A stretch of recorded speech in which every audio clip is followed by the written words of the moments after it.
Do do do do do do do. Oh yeah, oh yeah, oh you already know what time it is, chat. You already know. I don't need to tell you. You already know. You already know.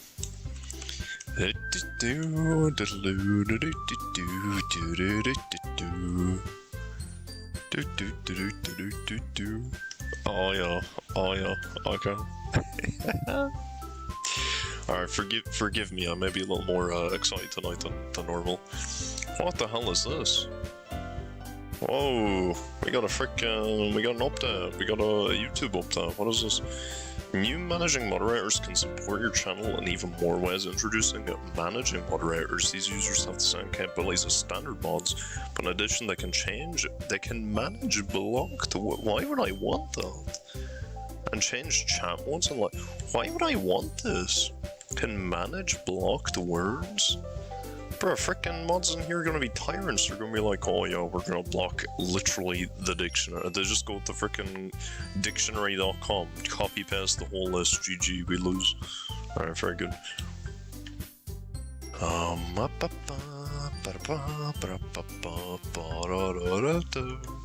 Alright, so I am very excited tonight. We have Natsuki, so that's why I'm hype. It's why I'm hype. Oh no, what's happening? Stop. Stop. I also think I found a way for us to not have crashes anymore. I think I found out how to not have the game crash every 2 seconds, which is really good in my opinion. Or not crashing, but if it does go, that we'll have a save file, I think. But we'll have to test it. I didn't get a chance to test it yet, so we'll have to see. We'll just see how it goes. But hopefully, I'm hopeful. I'm hopefully hopeful. Alright. Alright.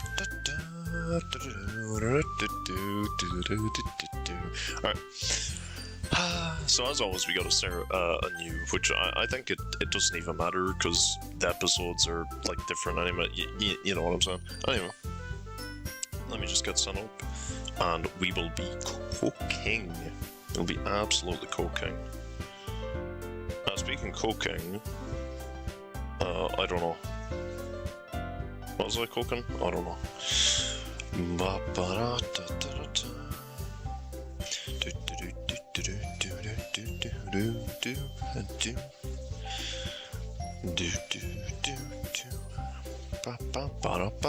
Uno momento, chat. Uno momento. Por favor. Alright, very good. Alright, we good.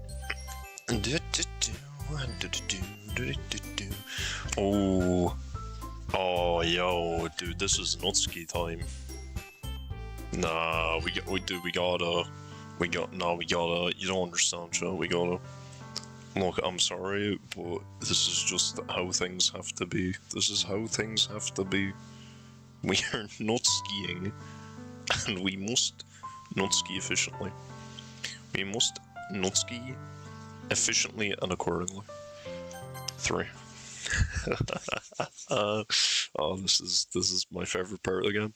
Nothing is easier than to denounce the evildoer. Nothing is more difficult than to understand him.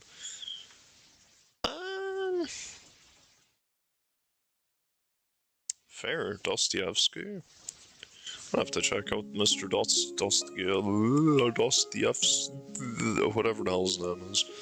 That's a valid point. That's a good point, Mr. Dostoevsky. Oh no, we're not opening this up like this. We're not. Also, what the hell is wrong with Mrs. Natsuki? What's wrong with Mommy Natsuki? Why does she look like that? Why does she look like this? And then we have this guy who's just like massive. Okay, whatever. Papa, where's Mama? I can't find her. I don't know where she went. Can you help me find her? Please? Well, I guess not. Papa, I'm scared. Yeah, well, we're all freaking scared, Mrs. Natsuki. We're cooked. It's GG Natsuki, there's nothing we can do about it. Uh-oh, she gone. She just freaking despawned. She's just like, wow, this bitch never stops crying. Alright, let me just leave the photo. Imagine being so pissed that when you're dead, like, you're in a bunch of photos and you just say, nah, I'm erasing that shit, get me out of there.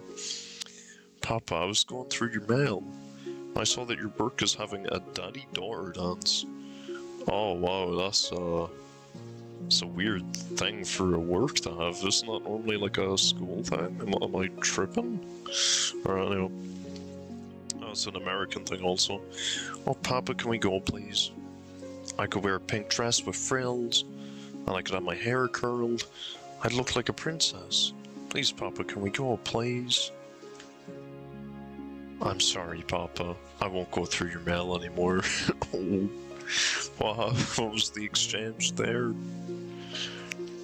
My father's eyes. Bro, why are we playing frickin' Naruto? We're playing frickin' Sasuke Simulator? Bro, we're frickin' collecting eyes. Papa, dinner's ready. I meant your favorite, so I was wondering if you'd like to eat at the table with me. You know, like we used to. I see. That's fine, you just sit there in your chair, I'll eat at the table. By myself. Oh no. No! No! What's this stream about? The stream is about this wonderful waifu. Doki visual novel time. Yes. Monica! Has someone been messing around with boxes? Would you care to explain to me why my manga's out of order? This is also a modded version, so it's not quite the horrific experience that the original was, which is a very good game and is free. Do play, very good. Oh well, the teachers that used this room during the day left a note asking me to move some of your boxes so they could have more room for the supplies. And I may have dropped that particular box. How could you? But I put them all back, none of them are damaged or anything. Everything seems to be alright. Well, I'm glad you put them back. Would it have killed you to put them back in order? I mean, they have numbers on the side and everything. Well, yeah, but if they have numbers, then you can do it. It's not that hard. You just put 1, 2, 3, 4. You know, the numbers, you can do it. Well, I was in a bit of a hurry. Can help you rearrange them if you'd like some help. No, just... no. I'll handle it. You go do important club stuff. Alright, sorry, Natsuki. Ugh. Frickin' Monica. She even got the different series mixed up. Natsuki. Oh, God. There you are. Sorry, you're crushing me. Oh, sorry. Hehe. So you're looking forward to meeting Daddy tomorrow? What the hell? What the hell? Hello? Brother, what? So are you looking forward to meeting that? Oh my lord. Oh Jesus, okay. Once he eats one of your cupcakes, I know you want to stay. Oh no. Oh boy. No, I'm not looking forward to meeting him. If my cupcakes would convince him to stay, then maybe I shouldn't make any. Oh, Natsuki, don't be like that. Why don't you want to meet him? Because I like the literature club the way it is. You and Monica do whatever you do. Yuri keeps her head in her books, and I stick to my manga. Perfect balance, just as it should be. Someone new will just throw everything off. Besides, he'll just be someone else who'll what? Nothing. Guys are jerks, that's all. Oh, okay, Natsuki, that's fine. Oh, but he's a sweetie. In fact, I think you'll soon find you have a lot in common. Hello, everybody, welcome. Nope. I don't want to know anything about him. It'll make it easier for me to ignore him when he gets here. Time for some inappropriate jokes. Oh, well, wait till you see what I named my character. Oh my. It caught me off guard because I forgot I did it.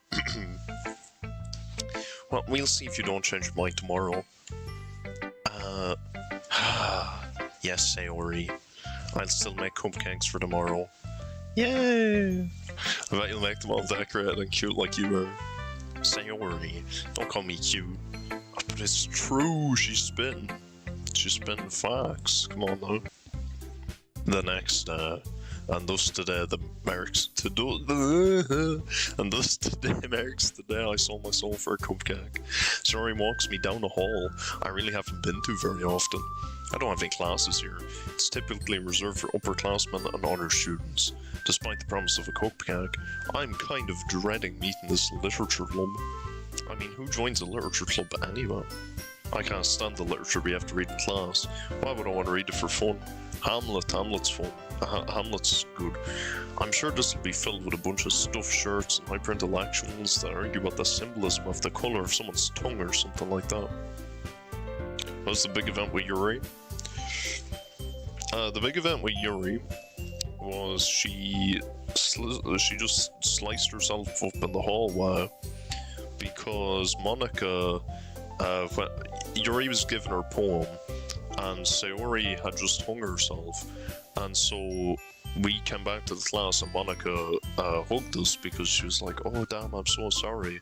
And then Yuri went full on psycho mode. She ran out and she started dicing herself up, and then frickin' our guy was like, yo, stop, why are you frickin' slicing yourself up, you silly bitch, you're not a piece of ham.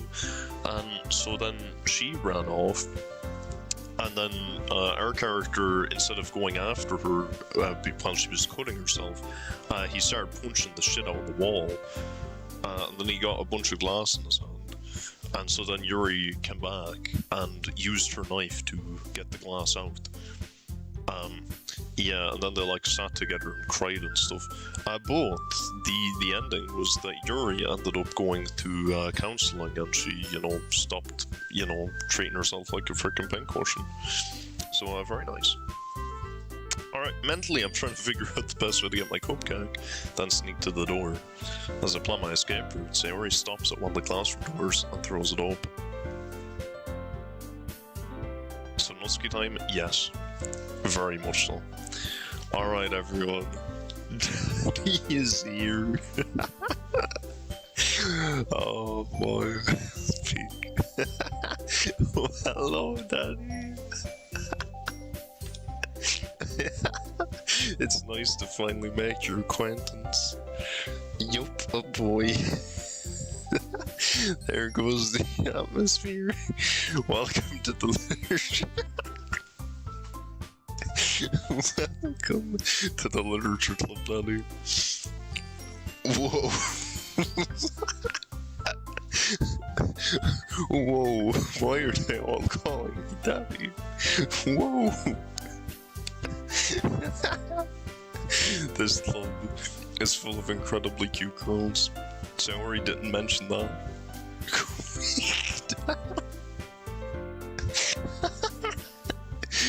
Wait, Daddy, say something cool.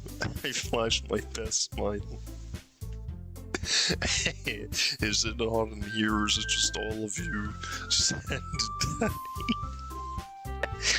Smooth.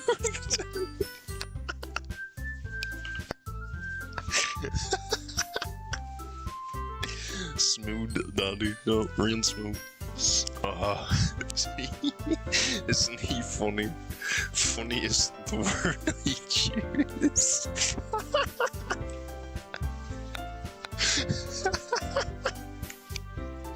Oh, come on. Lighten us. Here comes say hi to him. No. Sayori. This is Natsuki. She's awesome at baking. She made the cupcakes we're having today. Well, hello, Natsuki. Hey, I'm getting the soul hint that Natsuki doesn't really want me here. I wonder why she doesn't.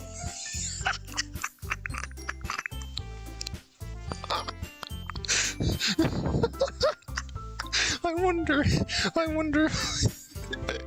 wonder why the woman with the abusive dad dislikes the guy called Daddy. I wondered.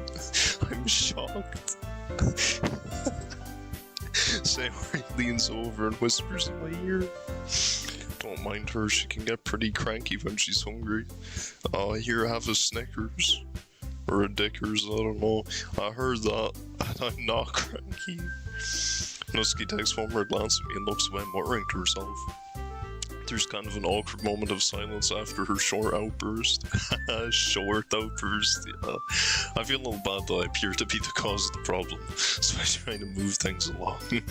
So I heard there were cupcakes. Saori suddenly perks up. Oh yes, did I mention that Natsuki made them? Yes, she's awesome at baking. So I've heard. I am pretty great. Wow, she smiled. I wasn't aware she could even do that. Why?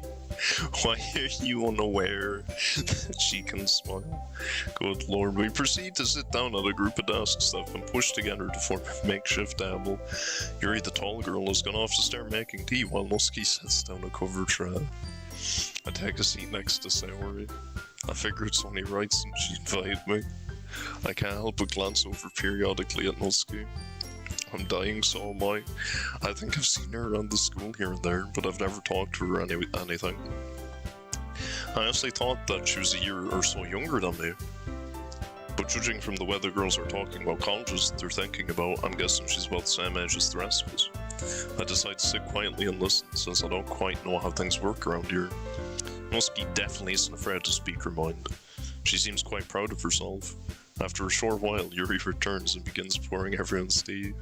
Once that's done, all eyes turn toward the covered tray at the center of the table. Natsuki's sitting next to it with her arms folded. She seems to be surveying the table, silently reading everyone's expressions. Saori's barely containing her excitement. I get the impression that Natsuki knows this and is drawing out their veil just a little bit longer.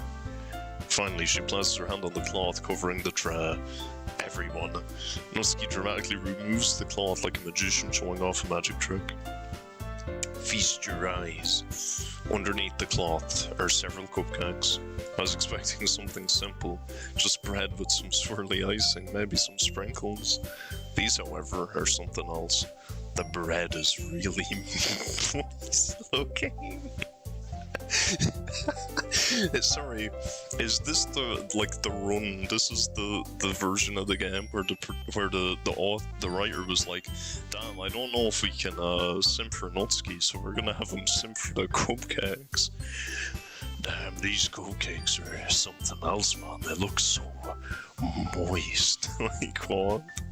Not dry like the store-bought ones. The icing has been perfectly spread flat over the top of each cupcake. Flat is a great feature, but the real neat part is that each one has frosting spread out into the design of a cat's face. Little strips of black frosting make the whiskers, a blue circle for the eyes, red for the nose. It's actually really impressive. Thank you, thank you. You can all tell me how awesome I am though. Natsuki, they're little kitties. They're so cute. The workmanship is quite impressive. Natsuki, you've really outdone yourself. Natsuki soaks up the praise with a smile on her face. The three girls each scoop up a cupcake. Conversation stops as they each take a bite of theirs at the same time. The looks on their faces. Man, it would be so good if it would be peak comedy if Natsuki made them look super duper good, but they were just laced with laxatives. That would be so peak. Like, they're like, oh Natsuki, these are great, man, I gotta get the recipe sometime. And then they all just like get a funny look. They get a little look on their face, they're like, oh shit. Oh shit is right. As well as Saori's joyous munching noises tell me that the cupcakes taste as good as they look. I pick one up and take a closer look at the cafe's design. I'm not really one for cute things, that's a lie, but I have to admit the little details really neat. I start to peel the wrapper off and I get the feeling I'm being watched. I glance over at Natsuki. She isn't looking right at me, she's kind of watching me out the corner of her eye. Her smile isn't as broad and I can almost detect a hint of worry in her eye. Will he notice it's poisoned? Oh no. I go ahead and bite into the cupcake, taking a large section out of the cat's face. Wow. Of course we take a massive frickin' bite out of the pussy, of course we do. Good job, Daddy. Sure enough, the cupcake tastes as good as it looks. The bread is soft and doesn't crumble to pieces inside my mouth. Each colour of icing is a different flavour. They mix together to form a kind of berry flavour. It's like a flavour explosion in my mouth. Oh, yes, sir. I noticed the room suddenly go silent. Sayori, Yuri, and Monica are staring at me with wide eyes and mouths full of cupcake. Dude, this is so reliable. I love having explosions in my mouth of flavour. Man, it's so reliable. As if on cue, all three of them cover their mouths at the same time to stifle their laughter and keep half-eaten cupcakes from flying out of their mouths. Hopefully that endears me to them a bit. However, I notice one of the girls isn't laughing. Because this is no laughing matter. Natsuki is still staring at me out of the corner of her eye. She seems like she's studying my expression carefully. Finally, she closes her eyes, and I can just hear her mumble her assessment of me under her breath. Dork. Ouch. Still, while she doesn't seem too impressed with me, I can almost detect a hint of a smile on her lips. After we all finish the cupcakes and tea, I decide to learn a bit more about the literature club. So what exactly do you all do here? Is this just like a book club? Well, sorta. We have a lot of free time to read whatever we want. We also take time to discuss what we're reading with each other. Each of us enjoys different types of literature, so by coming together and discussing what we're reading, we enrich each other. Incidentally, Daddy, what kind of literature do you enjoy? Well... Crap, they're all staring at me and I need to answer. No, not that. I can't say I like manga in front of a literature club. You know, I like a little bit of action. I like a little bit of action, you know what I'm saying? And some science fiction manga. And maybe a touch of horror manga. Love a bit of horrific action. Wow, you've got a pretty diverse set of genres you like, Daddy. What are you reading right now? Well, I'm reading a sort of historical fantasy about a girl who time travels to feudal Japan. She ends up joining a group of travelers. One of them's a demon who used to be a human boy. They can't stand each other, but you can tell they're gonna fall in love before it's all over with. Hopefully they'll think that's a novel and not a manga series. Both Yuri and Sayori nod and agree that this novel sounds interesting. However, I noticed that Natsuki's giving me a strange look. Her brow is scrunched up like she's thinking about something. Eventually, she shakes her head and turns away from me, returning to her mildly annoyed look. Decide to change the subject before they can ask me any more probing questions. So you guys read a lot, obviously, and you like writing literature and stuff as well. Maybe the four of you could get together and write the world's best fanfiction. Oh man, you know, it is interesting. Has anyone done like has anyone written like a manga about the DDLC? I feel like that could go hard, maybe, you know, someone could do that. You know, maybe, possibly.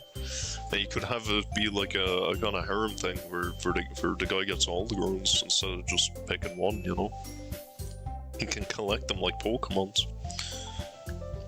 Well, I don't know what a novel written by all four of us would look like. We each have such different styles and tastes, it'd probably be a mess. Probably wind up being about a magical girl who waxes philosophical while fighting vampires. And it'd have a talking kitty. Yeah, and Yuri's chapters would probably be 100 pages long with how wordy she is. And there'd probably be blood on her pages. Me, I like to say a little bit a lot. Like when I'm writing poetry. Oh, you write poems, Natsuki? Found that I can get Yuri to talk about things she likes. Perhaps that'll work for Natsuki. Yeah, I do actually. They're pretty great if I do say so myself. Natsuki, I had no idea you wrote poems. Why don't you bring some to share next meeting? Oh, well, I don't really show them to anyone or anything. I mostly write them for myself. I don't know how I feel about, well, everyone hearing them and stuff. Oh, that's a shame. This such great poetry should go unheard. Wow, now I really want to hear your poems. Indeed, Saori. Saori and I have actually been working on some poems of our own while we've been planning club events. So that gives me an idea. Why don't we each write a poem tonight, and at tomorrow's meeting, we'll share our poems with each other. That way nobody will feel pressured, since we'll all be sharing. I don't know. Oh, come on, guys, it'll be fun. That'll be a great opportunity to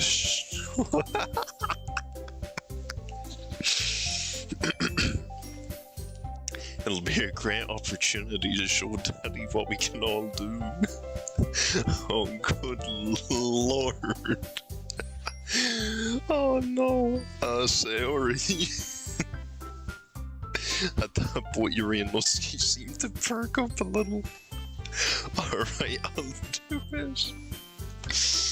The very depths of my being shall be displayed in full. Oh no. Guys. Yeah, you do that, Yuri. I'm gonna show you all how poetry is really written. Guys, yeah, this is so exciting. I can't wait to hear everyone's poems. Daddy, what do you think your poem will be about? Of course, I haven't said yet that I'm going to join the literature club, but a few pouty faces and some nudging from Saori have convinced me otherwise. I decided to join the club. Now that that's settled, we begin to put the room back the way it was. Saori asks if I want to walk home with her. That makes sense. I am her daddy after all. I usually walk to school with her, but never back home, since she's been in the literature club. As we're about to leave... Oh, could you hold on for a second? Sure. Saori skips over to the closet where Natsuki's inspecting a box. She still hasn't really spoken to me, and I'm at a loss as to explain why. They begin talking, but I can't quite make out what they're saying. The three little girls, yeah, it's it's the, what would this be? The frickin' the daddy-daughter literature club, you know? There you go, alternative title. Natsuki, everything went so well today, your cupcakes were absolutely perfect. If you say so. Oh, come on, don't be like that. Are you still mad at me because I invited Daddy to join the club? I'm not mad at you, Saori. I'm just mad in general. I've had a rough week at home. Papa works late at his new job, and I have to have dinner ready for him when he comes home. He doesn't say much when it's ready. Heck, he doesn't say much if it isn't ready. But it's a different kind of silence, you know? Wow, I understand how you feel. My parents are usually working late as well. They leave me with some microwavable meals or money to get something. They don't really trust me with the oven.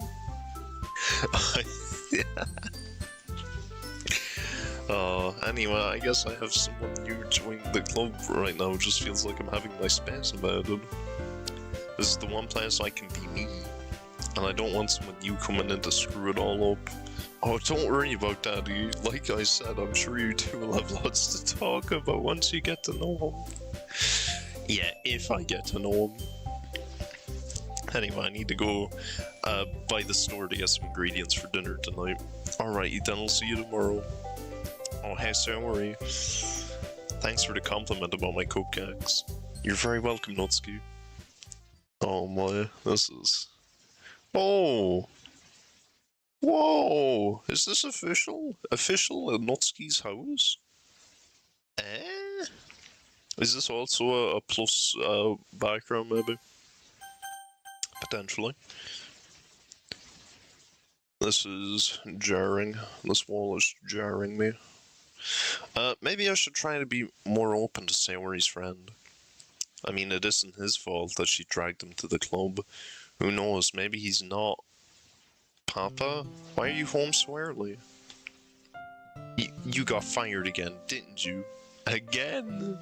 Again? What happened? Said you liked this one. I just couldn't think clearly. Well, maybe it's all of the alcohol that you're drinking, sir. Maybe that's why your judgment was clouded. Maybe. Hard to remember. I see. Well, at least that happened after this month's mortgage payment. Alright, here's what we're gonna do. I'm gonna take stock of what we have. I just did some grocery shopping, so we should be good for this week. The utilities have been paid except for the water. We may need to make some cuts. I'm gonna start making dinner. While it's cooking, I'll do a quick search to see what jobs are available. I'm sure we can have you up and working again in a day or so. You sit there and rest for now. I'll take care of everything. Thank you, Haruka. Who the hell's Haruka? Yeah, sure. Who the hell's Haruka? Bro thinks she's his wife. She's my wife. It's my wife, not yours, you frickin' asshole. 4 years ago. Papa, I thought you were working late tonight. I was asked to leave the company today. Oh, bro, how does bro keep finding jobs? If he gets fired like every week, how is he finding jobs? Does he just not, he just doesn't put anything on his CV, he's just like, yeah, so this like 4-year gap on my CV, man, it's just, bro, swear down, I'm, you know, like that one job I had that one time, I was really good, you know, I definitely didn't have 50 more jobs in between, man, don't worry about it, good lord. Why? You've been with them as long as I can remember. Apparently my reports are below average. They said I wasn't up to their standard anymore. Ungrateful bastards. Papa, what'll we do? How will we pay for the house? I don't know. What about food? How will we buy food? I don't know. But we have to... I said I don't know. Just leave me be. Go away, leave me alone. Okay. If I make dinner, would that help? Yes, that would help. Okay, I'll do that. We'll get through this together, Papa. I'll help you, I promise. You can try. That is crazy. You can try. Bro really said, yo, we're running the 2-man squad, but I'm giving up. You can hard carry if you want, but I'm gonna frickin' lay here and you're gonna have to carry me. Bro, you can try. I guess people can try. Oh no. Again and again. But that's about it. Yeah, well, you know, if this guy frickin' tried for once, you know, he doesn't have to try again and again. He only has to try once. He literally gave up. 4 years ago, he's like, yeah, I'm giving up. I'm just gonna chill. I'm gonna be a partially functioning alcoholic as my full-time job. Good lord. Alright, that should do it. It's not too long, but I don't want to blow everyone away with my poetic talent just yet. Besides, if I could have worked on it more last night instead of having to finish it at lunch, it might have been a little longer. I hope Papa goes over that list of jobs I gave him. He really needs to. Well, well. I didn't know the cafeteria was serving shrimp today. Drop a dead. Oh ho ho. Feeling a bit feisty today, are we? You know I like that. Go play in traffic. Ah, don't flip your lid, kitten. Kitten! Oh my god! He's a Discord mod! Oh, it's over. It's over. What is happening on this run? Oh my. You seem like you're in need of a good time, kitten. A good time? Sticking my foot up your arms! Sounds like a good time to me. Me next. Please. Oh my god. Come on, I bet I can make you smile. I bet you're real cute when you smile. Don't ever call me cute. And if you think you have a shot at getting anywhere with me, you can forget it. I'd rather bash my head against the pavement than spend any time with the likes of you. So go slither off to whatever hole you crawled out of. You know, you've got a real attitude problem. So I've been told. You better watch it. Someday that attitude could get you into trouble. See you around, shrimp. Jackass. Oh my. My first day as a member of the literature club has definitely been interesting so far. I started off messing around with Sayori. She and I walk to school every day, but this is the first time we've really gotten to spend some time together in quite a while.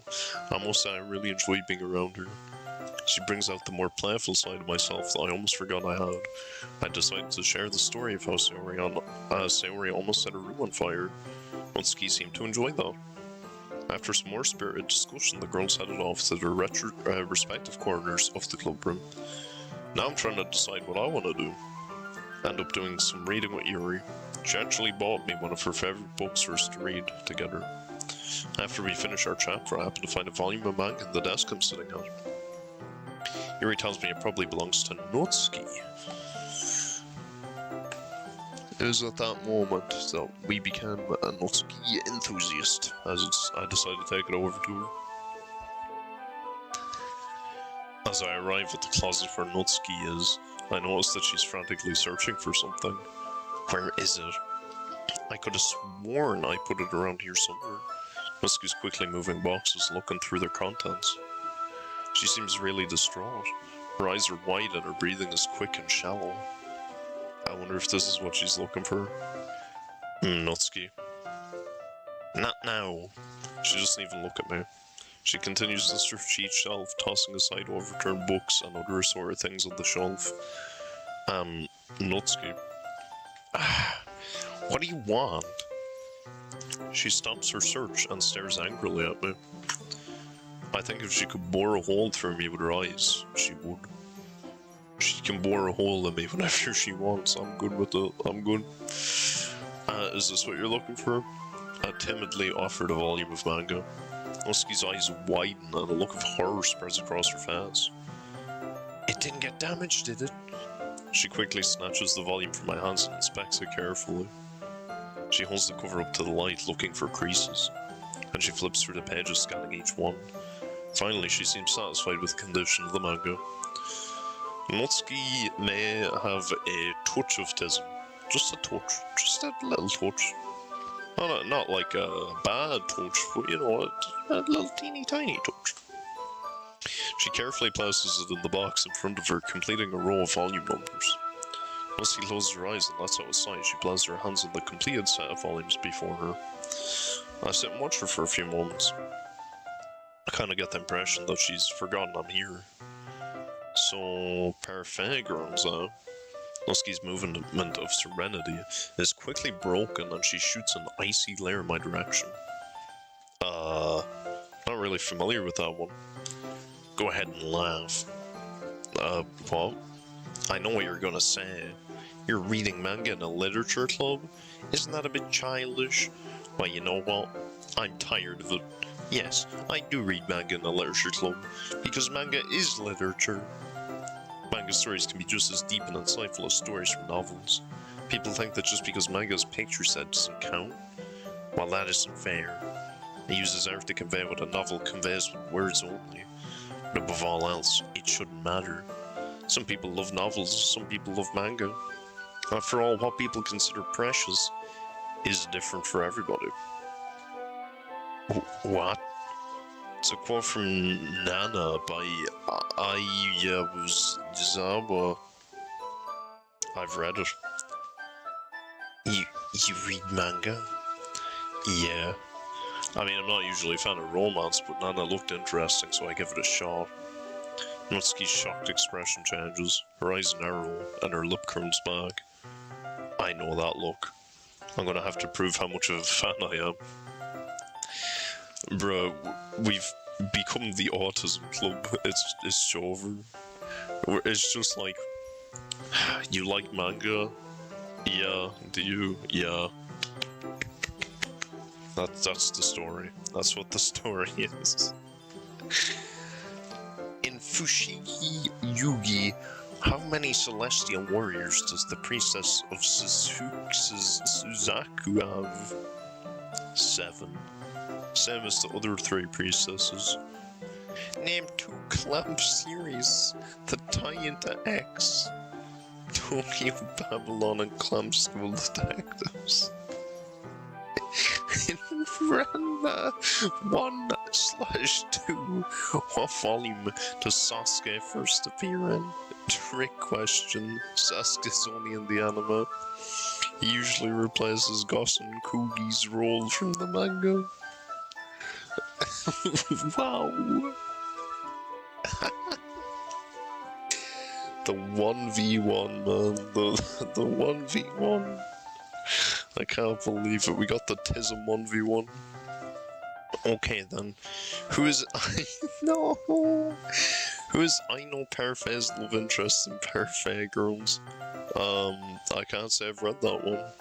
Aha. Then you can't call yourself a true manga fan until you've read the best series ever. Bruh, Natsuki's a frickin' One Piece enjoyer. you can't say you're a true fan until you've watched all 4,622,149 episodes of One Piece. Pushes his glasses up. And we're gonna do something about that right now. Without even looking, Natsuki quickly reaches into her box and plucks out a volume and shows it to me. It's the first volume of Parfait Girls.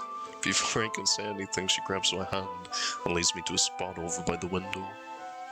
She sits me down and opens up the volume to the first page. I'll hold it, you read. Let me know when you're ready for me to turn the page. Wouldn't it be easier if I held it? Again, she shoots me a glare. Apparently, Natsuki is very particular about who handles her manga. Why? In the other 2 episodes, Natsuki wasn't like this. Am I wrong? She was just like regular Natsuki, and now she's just turned into like a 4chan freaking member. Like, it's over. It's over. Never mind. Oh, peak. She's my 4chan member. Oh, W, look at that. W. I start reading the first page. It's a slice of life story about a chef's apprentice named Aino Parfait. She isn't the world's greatest chef, but she tries really hard. Since this is the first volume, it spends a lot of time introducing the characters. Her best friend and fellow apprentice is Minori Cannoli, who is really clumsy and always makes a mess in the kitchen. Oh my word. Oh man, we can make a manga where everyone makes a mess in the kitchen. Then there's Alice E. Claire, who's kind of stuck up, but she ultimately means well. Early on, Aino falls in love with a guy named Goro Bund, who turns out to be an apprentice chef at a rival restaurant. From there, it seems to fall into something of a pattern. There'll be an event that needs some fancy dessert prepared, and Aino and her crew will be competing against Goro and his. Chaos ensues as Aino tries to do her best to impress Goro.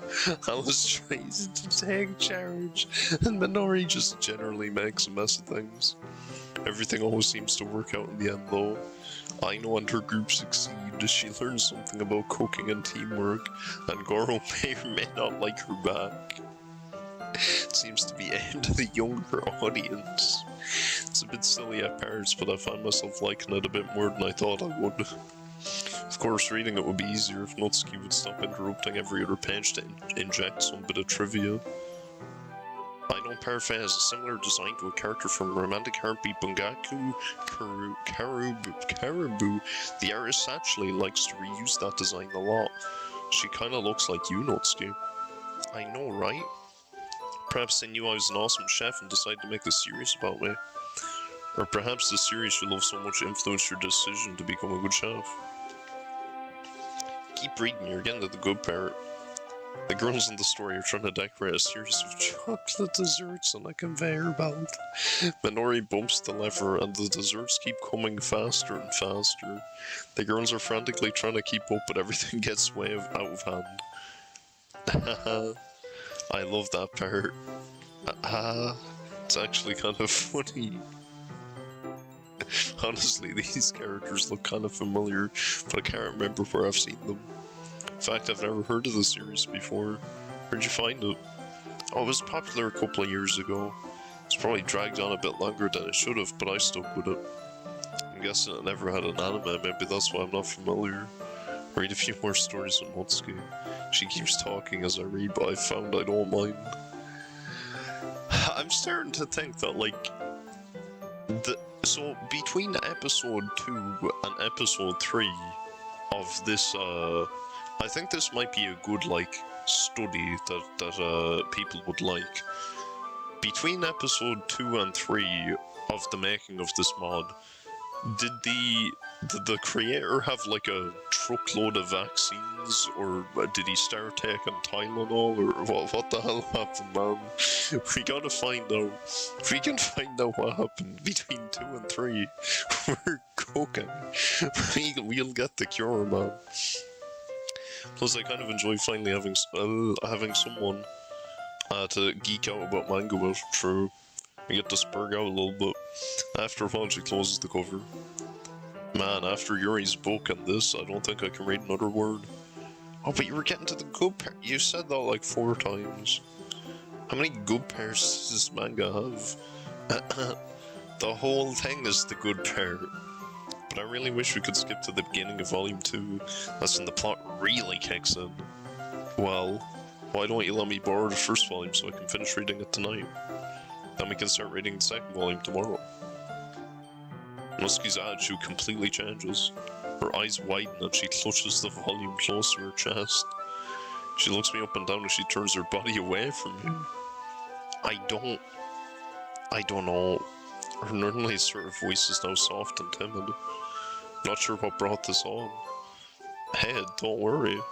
I know my manga, remember? Take good care of it. Natsuki looks straight into my eyes for a moment. She stares intently as if she's trying to determine if I can be trusted. My god.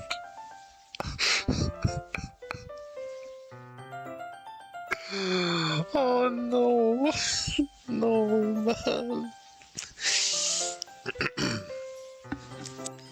Raise your right hand. Okay. Daddy.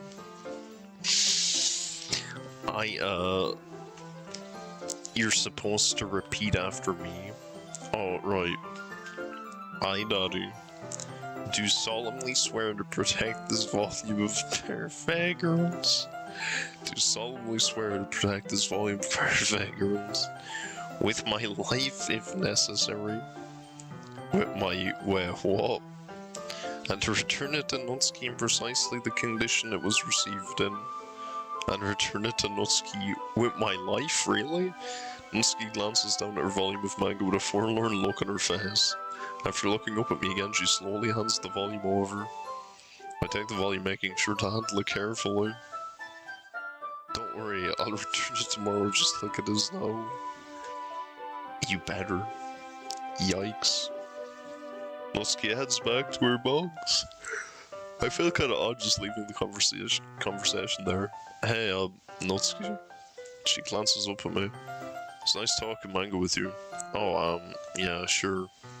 Natsuki seems confused and shrugs off my attempt at further conversation. I walk over to the desk where I left my bag. Before I put the copy of Perfect Girls into it, I take a moment to inspect the booklet. Despite Natsuki's small fit earlier about keeping her volumes pristine, this particular one is well worn. The cover is creased in several places and has obviously been read several times. I open up the cover and notice something interesting. There's a small supermarket price tag on the inside the front cover. I don't know if any manga collector that would buy their volumes at a supermarket, much less leave the price tags on the cover. When did Natsuki buy this volume anyway? Well, she said it was big a few years ago, she said that. I put the volume away and sit down at one of the desks. All the reading I've done has kind of worn me out, so I take a short nap. Eventually, Sori wakes me up and I end up chatting with her for a while. Finally, Monica announces that it's time to read the poem, so I pull mine out of my bag. I admit I'm a little nervous to see what Natsuki thinks of my poem. I'm really new to this, and she seems like an expert, so I'm sure she'll tear me to shreds. Oh well, nowhere to go but forward. Natsuki's eyeing my poem carefully. Every so often she'll glance up at me in the back of the paper. I kind of feel like I'm being judged for some kind of contest. Finally, she puts my paper down. Well, you're kind of wordy. I am. It's news to me. Well, you are on paper. I mean, disoriented, heaven sent. You sound like Yuri. You're not trying to impress her or anything, are you? The tone of her voice implies she's joking, but her face tells me otherwise. I, just met you all. Why would I be trying to impress anyone in particular? Are we joking? We're trolling. I'm not entirely certain if that was a lie or not. Anyway, when you write your poetry, you need to think of it like you're writing manga. How so? Simple. When you write manga, you have to take the art into account, right? I suppose. Oh man, yeah, let's have a manga with no art. Wow, double idea. We just wrote a book, yippee. So if you fill out the page with these long speeches and junk, you're gonna end up covering up the art. You don't want that, so you have to plan your words carefully. If you do it right, you can say a lot with only a few words. Anybody can look up big words and try to use them, but a real wordsmith knows which words to use. You don't need lots of fancy words to get your point across. Huh? You know, I never really thought of it that way. Natsuki grins. Of course you didn't, but you're still learning after all. Here, let me show you what I mean. Oh, poem time. But it's the best one. It's one of the best ones. So let me take a small drink and I will read it. Because I gotta make sure that my vocal cords are nice and lubed up for Natsuki's I don't know what I was gonna say there. I don't know why I'm lubing up my throat for Natsuki, but anyway. Let's see. Eagles can fly, monkeys can climb, crickets can leap, horses can race, owls can seek, cheetahs can run, eagles can fly, people can try. But that's about it. Okay, let me guess. It's about a disappointing trip to the zoo. Oh no, oh no, oh it's over. Natsuki's glare tells me that my joke was not appreciated. No, dummy. It's about broken expectations. Broken expectations? Okay. How so? I've set the whole thing up by going over all the things these various animals can do. Each animal has a trait they're known for. And then at the end I come to people, and you're expecting this deep insightful look into what it means to be a person. And you don't get it.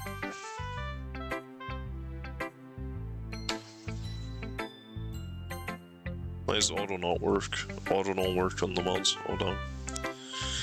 So you're disappointed because you didn't get what you expected? Yup. Now you're getting it. I look into disappointment and broken expectations, all in a few lines, with no fancy language. Well, I didn't know that that was what you were trying to say. I thought you were just trying to compare the human experience to one of, you know, failing over and over and feelings of inadequacy, but, you know, that's my bad. I thought we were a little deeper, but I guess not. You can tell me how awesome I am now. That is really impressive, Natsuki. Of course it is. Stick around, I'm just getting warmed up. Okay. I must say, I'm really glad you decided to open up and participate in this exercise, Natsuki. I really like your poetry style. Well, I don't like to brag. Oh no, of course not. Anyway, I love the wordplay here. You build up to a poetic climax, then drop off instead. It's rather effective, especially with the simple language you've used. Finally, somebody gets it. I'm glad you understood this use of simple language, Monica. Knowing that you prefer it over all that wordy stuff Yuri likes really makes me feel good about the Stand Literature Club. Natsuki, I don't prefer simple language. What? But I thought you said... I said I like the way you use it, but I don't personally prefer it.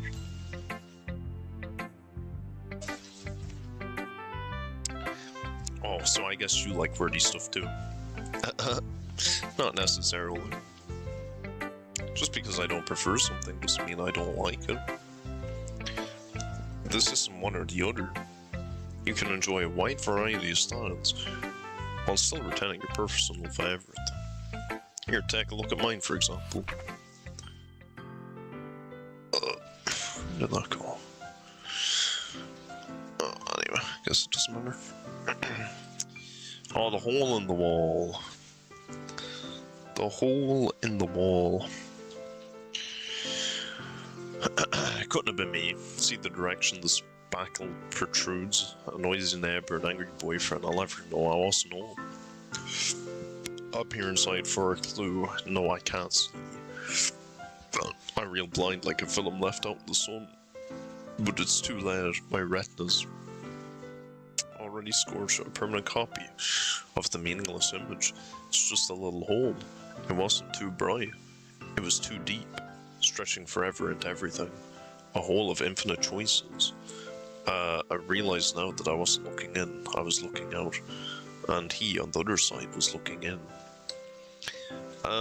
This would probably be, you know, a little confusing. You know, if like a girl was playing the game, they probably wouldn't, like, probably wouldn't make as much sense, right, maybe? Wow, that really says a lot. Not too complex, but there's still room for vivid word pictures. Wouldn't you say? Yeah, I guess. Don't feel bad, Natsuki. Part of the reason I wanted to do this was so we could learn from each other. If you only stick to one POV, miss out on some of the amazing things others can teach us. Fair. I understand. I just kinda like my way of doing things. Well, yes, because you wouldn't do them that way otherwise, would you? Well, we may not change our minds, but at least we can understand each other better. Just asking you to keep an open mind. You might be surprised about what you find out about others as well as yourself. Alright, I'll keep an open mind. Simple words are still better. Of course, there, Natsuki. Calm down, Sayori. You look kind of excited. Sorry, Natsuki. I'm just really excited to share poems. You're looking forward to this? Man, I wish I had your outlook on life. Oh, come on, Natsuki. Can't be that bad. Well, I know my poetry's good and all, but I don't want people poking holes in it, you know. I mean, I know you aren't like that, but you know, other people might. I'm sure whatever you've written is wonderful. Here, I'll go first. Dear Sunshine. Oh, we did read this one already. The way you glow through my blinds in the morning, it makes me feel like you miss me. Kissing my forehead to help me out of bed, making me rub the sleep hue from my eyes. Are you asking me to come out and play? Are you trusting me to wish away a rainy day? I look above, the sky's blue. It's a secret, but I trust you too. If it wasn't for you, I could sleep forever, but I'm not mad. I want breakfast. I've gotta say, Sayori, I really like your writing style. Kinda reminds me of my own. Oh wow, thanks Natsuki. Means a lot coming from a poem writing expert like you. We haven't read mine yet, but it is pretty good. Hee hee hee. I especially like how you're conveying so much with simple language. I suspect this might be about someone if you catch my drift. Oh, what makes you think that? Oh please. Glow through my blinds. You miss me. I trust you too. It's about a guy. Oh, well, I mean, Sayori's got a crush. Who is it? Do I know him? Well, I never said. It isn't Daddy, is it? Daddy? Oh, well, we've been friends for so long. That'd be kind of weird. Yeah, I suppose that you could say it might be kind of weird. It might in fact be kind of weird. So, would you say Daddy's more of a brother? Would you say Daddy is more of a brother to you than? Oh no, oh no. I don't know if I'd put it quite that way. Why do you ask, Natsuki? You are interested in them, are you? What? That dummy? Of course not. Oh well, that's too bad. You two make a cute couple. Well, whatever. Daniel. Daniel. Would you think of him as brother? Not quite. not exactly, but you know, not far off. And that's the end of the poem reading. Oh, it wasn't so bad, even though I kind of feel like I'm being silently judged a little. Monica tells me not to worry. I get better as time goes on. Unfortunately, her little pep talk is interrupted by Yuri and Natsuki. Maybe you're just jealous that Daddy appreciates my advice more than he appreciated yours. Huh? And how do you know he didn't appreciate my advice more? Are you that full of yourself? The two of them are having a very loud argument about poetry styles. At least I think they're arguing about poetry styles. I'm pretty content to let the two of them battle it out. Daddy... She's trying to make me look bad. That's not true. She stared at it. She could get over herself and learn to appreciate that simple writing is more effective, then this wouldn't have happened in the first place. But pretty soon I get soaked into it. They're both pressuring me about which of their poems I preferred, when I lost of words but looked like Sayori says to now. Stop! Natsuki, Yuri, you guys are my friends. I just want everyone to get along and be happy. My friends are wonderful people, and I love them because of their differences. She manages to diffuse the verbal battle with a few well-placed words. Natsuki's cute and there's nothing wrong with that. And Yuri's boobs are the same as they always were, big and beautiful. Now Yuri's gone out to the hallway and Natsuki's slumped into her chair. Yuri is now slicing herself up over the comment about her chesticles. That is quite sad. Kinda feel like I'm at the center of this fight, so it's only right that I talk to both of them. I decide to talk to Natsuki first. She's sitting at one of the desks, muttering to herself. Hey Natsuki, how you doing? What do you want? I just wanted to see how you are. I'm fine. I'm not the smartest guy in the world, but I know what it means when a girl says I'm fine like that. Come on, Natsuki, tell me what's wrong. Oh, W! Look at this. Oh man, you know what would be great? I don't know if this is a thing that I can do. I'm gonna have to find out and I'll make a note of this for next time, or for like other games in general. But I'm very curious if I can set up like certain like levels of zoom, like camera zooms, and then like, oh, I think I can actually. Oh, I think I can. If I can set up different levels of camera zoom and then just zoom them in, like with just pressing a button. Oh, that'd be so good. I think you can do that actually. Oh man, that would have been great for P5. That'd be just great in general. I think there could be some like good general binds like that to set up, so maybe. I thought you liked... My poem. I did. Well, I don't see why. It's stupid. Natsuki removes her poem from her bag and crumples the paper up. She tosses it across the room and slumps back into her seat, crossing her arms. That wasn't really... I thought you'd take my side. Huh? Why didn't you take my side just now? I mean, I shouldn't be surprised, but I thought you were different. Natsuki, this is only my first day here. I'm not trying to take sides. I'm still learning about poetry, and I think both your styles have merit. I wasn't lying when I said I liked yours. I'm sorry if I made you feel any other way. Doesn't really matter. I think I'm still in trouble with her. Okay then. I'm gonna go get Yuri so we can close out the meeting. I look forward to your poem tomorrow. Whatever. Alright then. Stand up and head for the door to go check on Yuri. On my way there, I noticed the crumpled piece of paper that Natsuki tossed over to the garbage can. Bent over to pick it up. I open it and smooth out the wrinkles as best I can. After reading the poem again, I fold the paper up and put it in my pocket. Before I opened the door, I glanced back at Natsuki. She's still sitting at the desk, with her head turned away. I feel bad that I offended her, especially after we had a nice time reading manga. Hope I can work things out with her tomorrow. Man, this guy is like... He's just him, man. He every single storyline, he's just like, yeah, we'll do it tomorrow. You know, we'll do it tomorrow. I guess that's what makes him relatable. He's like, oh yeah, that thing, you know, we'll do it tomorrow.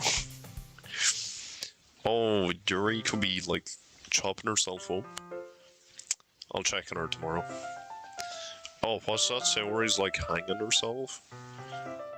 You know, I might check tomorrow actually. It's crazy. Figures he'd side with Yuri. She pulls her shy girl act and he's just putting her hands. Grr. Hi, I'm Yuri. I'm tall and gorgeous and I have big boobs. And I'm gonna sit right here and charm Daddy even though he's nice and likes manga and doesn't judge Natsuki like everyone else does. Stop it, Natsuki. Stop getting so put out about some guy. He's just like everyone else. Isn't he? Oh, the door. The door? What's wrong with the door? Papa, you're home. So you went out today. Which work site you go to? Oh. He's gonna be, he went out to buy drink, didn't he? He went out to buy drink. The warehouse. Right, they needed help moving files. How was it? You going back tomorrow? I suppose. Well, that's good. So, Papa, I need some advice. What do you do when there's someone you like but they drive you crazy? I mean, you want to get to know them better, but they kind of make you mad. Should I just tell them? I'm a little worried about how they'll react. I don't want them to think I'm weird or clingy or anything like that. I don't know. Oh no. Oh, just that turns to crying face immediately. Music stops. I mean, so far though, I mean, this guy's not been like super abusive. I don't get what the like abusive thing is. I mean, he's kind of like a bit retarded, but like, which I suppose could be a form of abuse if you have to live with a retard. That's not really great. You could consider that to be abusive.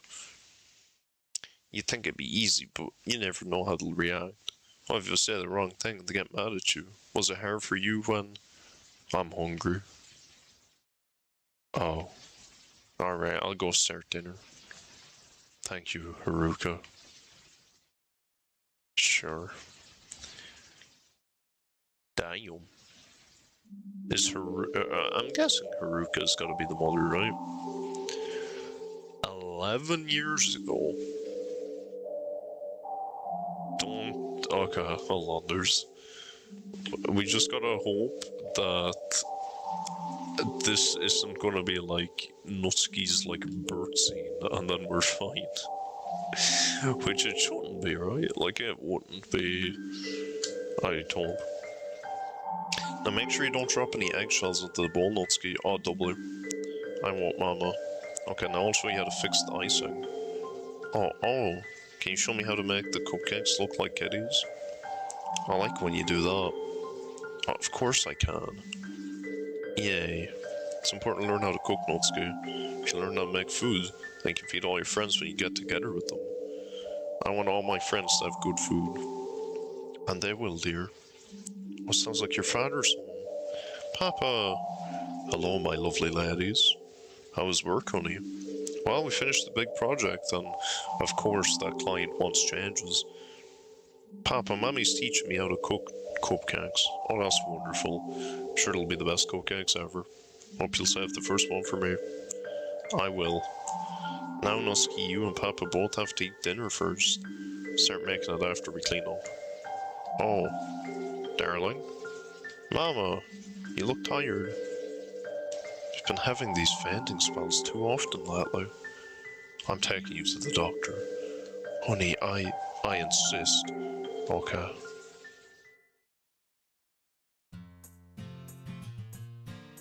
Uh-oh. So does this mean that... Oh my.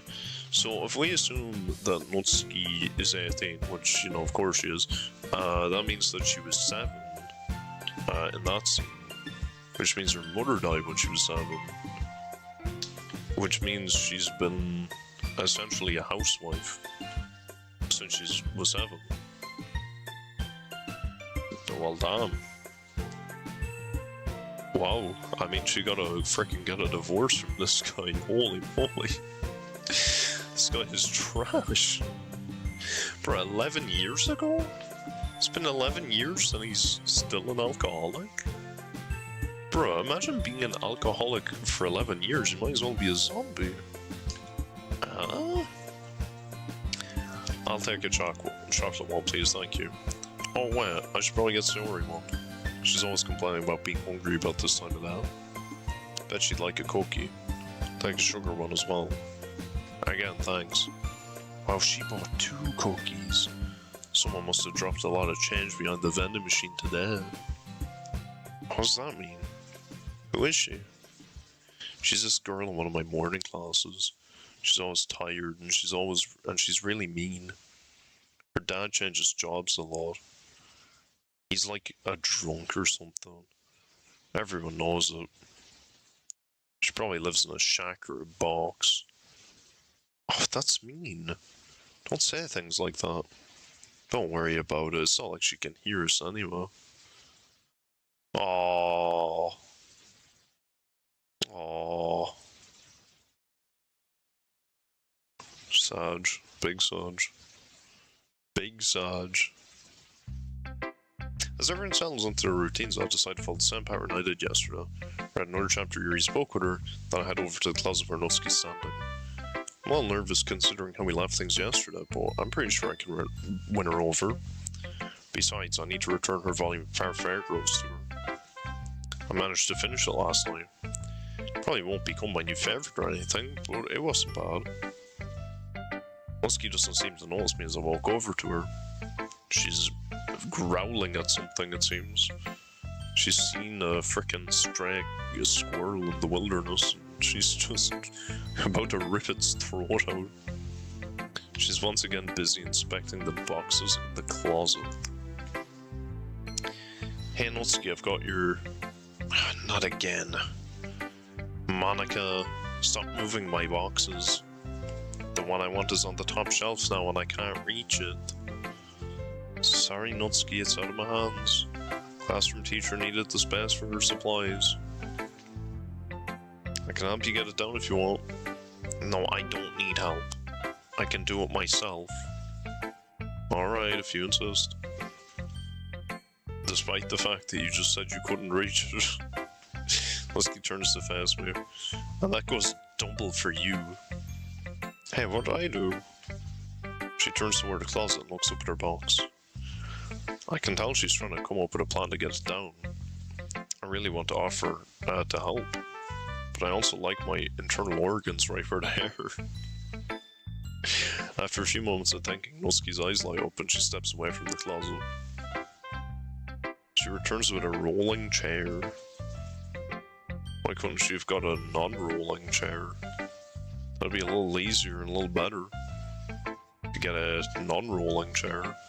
Because if you get a rolling chair, you'll like die.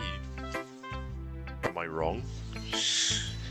It's a bit higher than the other chairs in the room, which would give Natsuki just the height she needs to get her box. Oh, it's tall. It's a bigger chair. I see. But she dies in the process, which is not cool.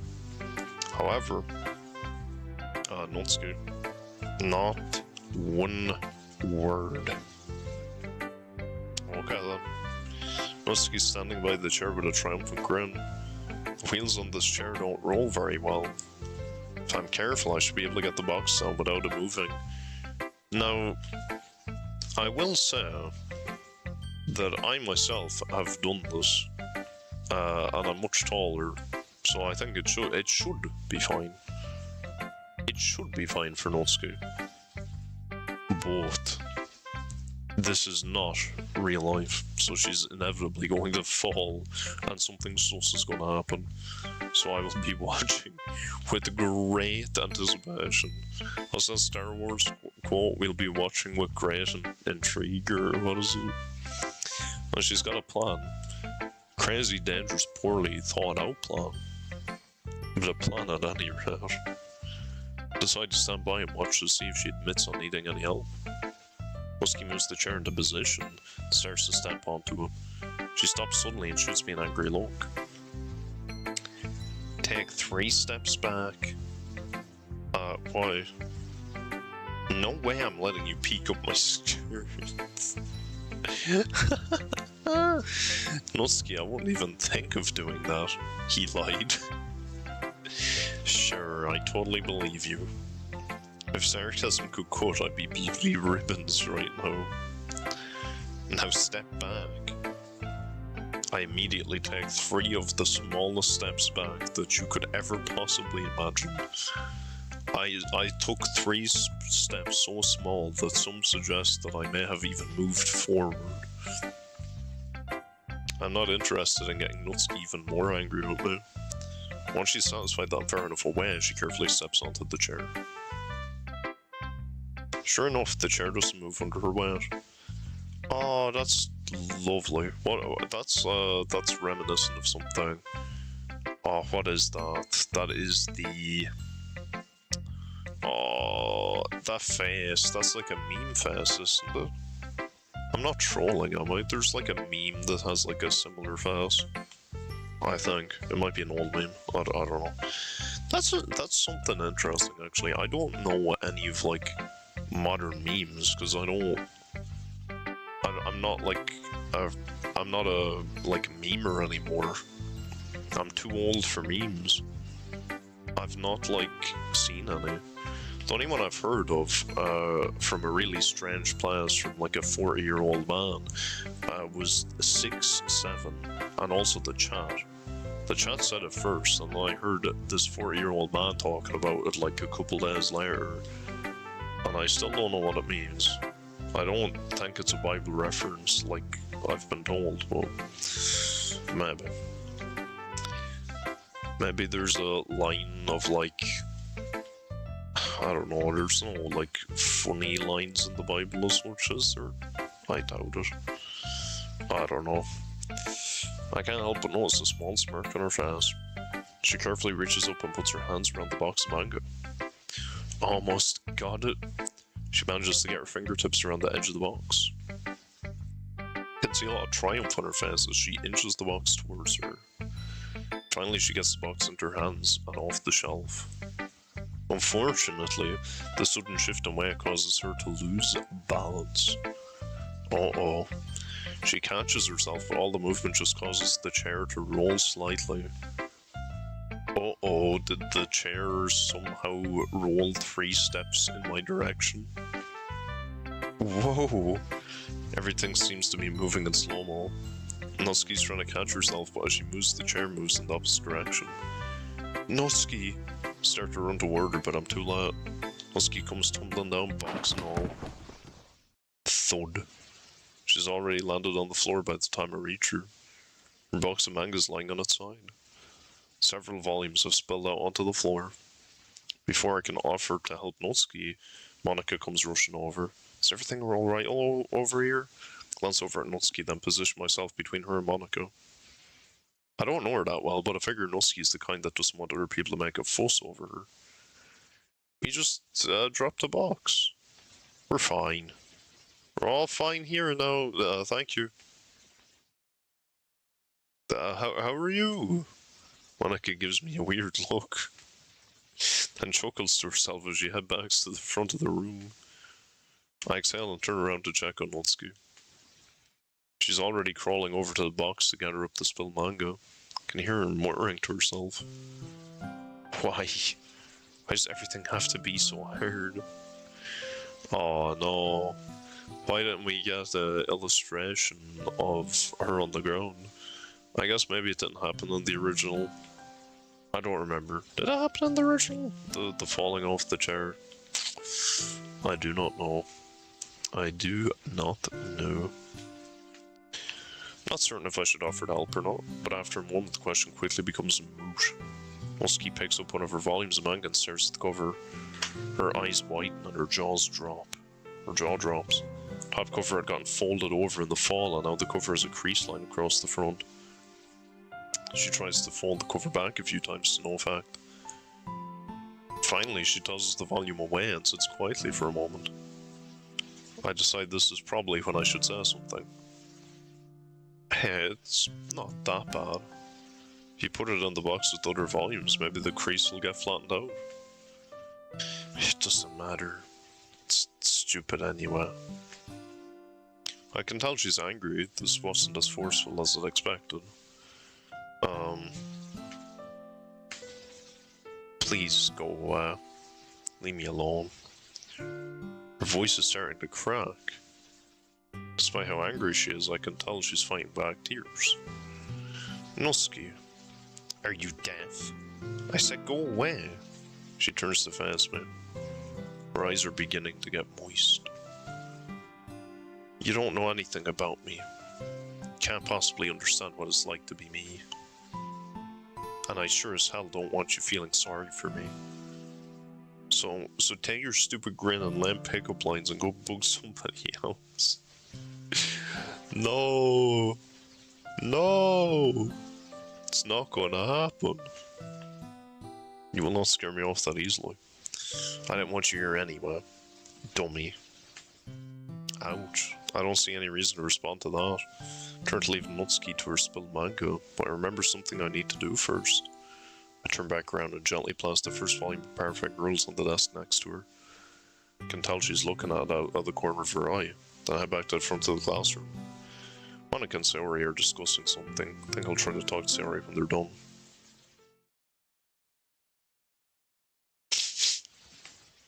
Dummy. Okay. I'm okay. Let's see. It looks fine. I don't see any damage. I bet he didn't even read it. Jerk. He probably just... Hey. Was this thing stuck in the pages? A bookmark? With all three of the perfect rules on it? He left a note. Natsuki. I finally remembered where I'd seen perfect rules before. About a year ago, I won a grab bag at an anime convention. This bookmark was on the prizes inside. I didn't recognize the characters then, so I tossed it into my drawer and forgot about it. After I read the first volume, I remembered that I still had it. Thought you might like to have it since it's your favorite series. I hope it helps you find your place. Daddy. He gave me... Aww. Aww. Aww. Come on. That's pretty nice. That's nice. That's good. That's good. That's very sad, but very good. You like to see it. In fact, some might say you love to see it. I don't know what those two are talking about, but Sayori seems pretty excited. She's apparently drawing something on a sheet of paper that she keeps showing Monica. Can't see what it is, but it must be good since Monica keeps nodding in approval. I strain my ears to listen in on the convo. I suddenly get the impression that I'm not up here by myself anymore. I turn to the side, see Natsuki standing near my desk. She turns her eyes away from me as soon as I look at her. Her demeanor is sheepish. Her knees are pressed close together. Her shoulders are slumped down. She's holding up the second volume of Fair Girls, with her elbows pulled close to her body. She has a very guilty look on her face. She'll occasionally turn her eyes toward me, then back away when we make eye contact. I let her stand there for a moment. I'm a bit nervous about saying anything after her outburst a minute ago. Finally, I muster up some courage. So, you having a rough day? That'd be one word for it, I suppose. Natsuki looks at me, then turns her eyes away again. She slowly nods her head up and down. Do you want to talk about it? She doesn't look at me this time. She slowly turns her head from side to side. Whatever it is that's bothering her, she appears to want to keep it to herself. Okay. Do you want to read the second volume of Fair Girls? She looks up at me again. She holds my gaze for a few moments, then turns her eyes to the floor. She sways slightly and starts drawing a circle on the floor with her left foot. Oh no, Fee. Oh man, this is too good, man. This is too much. I mean, I've heard the second volume is when the plot really picks up. She stops swaying. I stare up and meet mine. We look into each other's eyes for a few moments. And then, slowly, Natsuki begins to smile. Okay everyone, it's time to read our poems. Everybody grab a partner and get to it. Get my poem out of my bag and read it over one last time. Put real effort into it last night. I'm curious to see what everyone thinks. Yuri seems to be avoiding her. Sori is still talking to Monica about a poster for something or other. So I decide to show my poem to Natsuki first. Doesn't take Natsuki long to read it. Well, what do you think? It's not as long as yesterday's. Her word choice is interesting as well. Oh, how so? Yesterday you were using all these fancy words like heaven sent and whirlwind. Now you're using more simple, to the point words like games and blanket. I must say I approve of the change. I'm glad I impressed you. Now, hold on a sec. I didn't say you impressed me. I said I approved of the change. You've got a way to go before you impress me. Oh. Well, teach on then, oh mistress of the written word. Mistress of the written word. Interesting.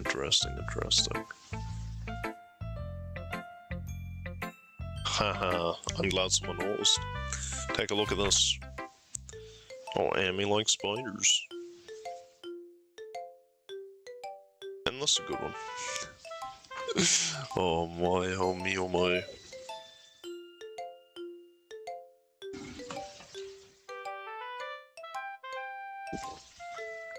Un momento. Excuse me. Amy likes spiders, man. Oh my, that is voice cracking off. Alright, hold on. Amy likes spiders. You know what I heard about Amy? Amy likes spiders. This is super unfortunate. You know, we can't be having that. It's quite disgraceful, honestly. Icky, wriggly, hairy, ugly spiders. That's why I'm not friends with her. Amy has a cute singing voice. I heard her singing my favourite song. Every time she sang the chorus, my heart would pound to the rhythm of the words. But she likes spiders. That's why I'm not friends with hers. One time I hurt my leg really bad. Amy helped me up and took me to the nurse. Tried not to let her touch me. She likes spiders, so her hands are probably gross. That's why I'm not friends with her. Amy has a lot of friends. I always see her talking to people. She probably talks about spiders. One of her friends start to like spiders too. That's why I'm not friends with her. Interesting. Doesn't matter if she has other hobbies. Doesn't matter if she keeps it private. Doesn't matter if it doesn't hurt anyone. It's gross. She's gross. The world is better off without spider lovers. And I'm gonna tell everyone. Alright, pay attention. This poem isn't really about what it seems to be about. The most important person in it is the speaker. Through the speaker's words, we learn more about them than we do about Amy. We find out that he or she is a very cruel, judgmental person who just needs to leave Amy alone and let her enjoy her spiders in peace. Does that make sense to you? So, is Amy a real person? Were you listening at all? I'm just kidding, I understood what you were saying. Just need a sec to write that down. Wait, write that down? The stuff you're telling me about poetry. I actually want to get better, so I'm writing down what I learned from all of you. Nobody's ever... Well, you have plenty by the time we're done with you. Of course, my advice will be the most useful, so make sure you highlight it or something. Oh, I don't doubt it. I mean, I studied your poem and I wrote mine last night. You what? I studied your poem. The Eagles Can Fly one. I picked it up after you threw it away yesterday. Really helped me out while I was writing. Natsuki suddenly goes quiet. I take a moment to look up from my notes. Are you alright? So, you based your poem on my writing? Yeah. Natsuki starts breathing quickly. Hey, are you... I have to go to the bathroom. Oh, really? You don't say. Okay, then. Okay, get a hold of yourself, Natsuki. It doesn't mean anything. Just because he actually paid attention to... No, I can't. I don't want to get hurt. Still. Natsuki hasn't come back yet. I'm just kind of sitting here, awkwardly. Do I move on to the next person, or... Oh, there you are. Yeah, well, I really had to go. Anyway, like I said, your poem was much better than yesterday. I'm really impressed. But you said, I accept the praise, Daddy. Oh boy. Anyway, you can take this poem home to study if you want. After I'm done showing it to everyone else, that is. Oh, sure. I mean, it's just for studying. Not for any other reason at all, okay? Okay. Whatever you said, Natsuki. What's that supposed to mean? Well, there's a lot to absorb here. I don't think I'd be too far off if I were to assume that this person isn't really about a girl who likes spiders. It's fine, Natsuki, really it is. It's just... You're Amy in this poem, aren't you? I mean, you go to great lengths to hide your manga in our club room, so I think I know what the poem's really about. People are just so mean. I know. I used to be around a lot of people like that when I was in the debate club. You were in the debate club, weren't you? Yes, I was. It was a club mostly full of people who thought they were better than everyone else. I'm ashamed to say I tried to be like them for a while. I guess I wanted them to accept me. But one day I saw them making fun of a girl at another table who was just minding her own business. They were talking just loud enough so she could hear them. The girl looked like she was about to cry as she got up and laughed. It's right then that I decided that I just didn't want to be like those debate club people. So I guess you could say that I could easily be the speaker in this poem. Wow. I don't think I've ever heard you talk about yourself so much, Monica. Well, I do tend to be a rather private person. And to be fair, you don't really talk about yourself that much either, Natsuki. Well, good point.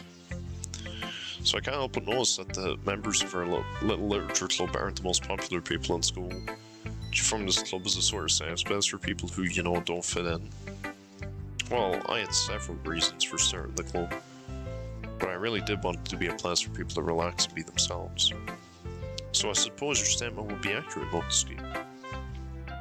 Well, I have to say that I'm thankful for this club, especially since you don't judge me for my love of manga. Well, we all have our spiders, I suppose. Alright, so I guess it's our turn to share poems. Yay! I've really been looking forward to reading your poem today, Natsuki. I bet it's amazing. Oh, Sayori, stop it. My poems aren't that good. That was token humility. By all means, keep telling me how awesome I am. Hehehe. Anyway, let me show you mine first. Bottles. I pop my scalp off like the lid of a cookie jar. It's the secret place where I keep all my dreams.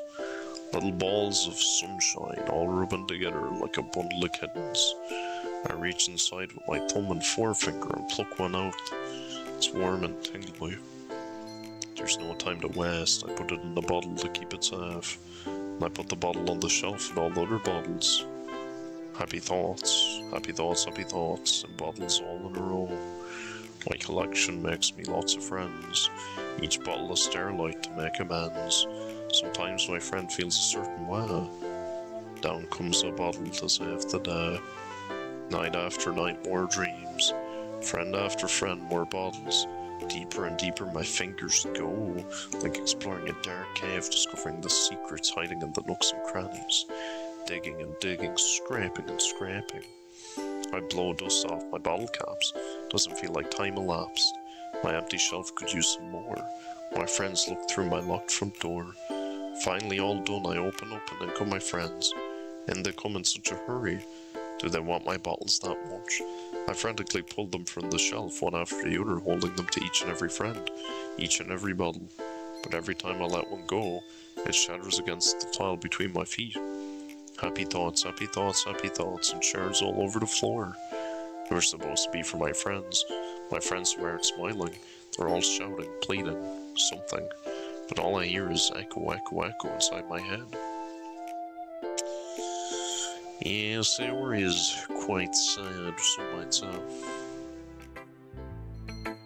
Wow, Sayori. This one's a bit more complex than yesterday's. Yep, I wanted to branch out some. Yeah? So you really feel this way, Sayori? Oh, what do you mean, Natsuki? Well, this is a poem about making other people happy.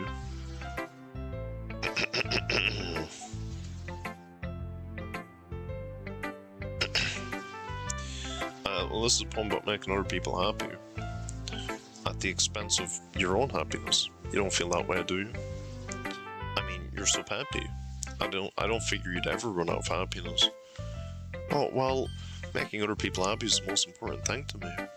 I guess that's why I was born, to be the sunshine in everyone else's lives.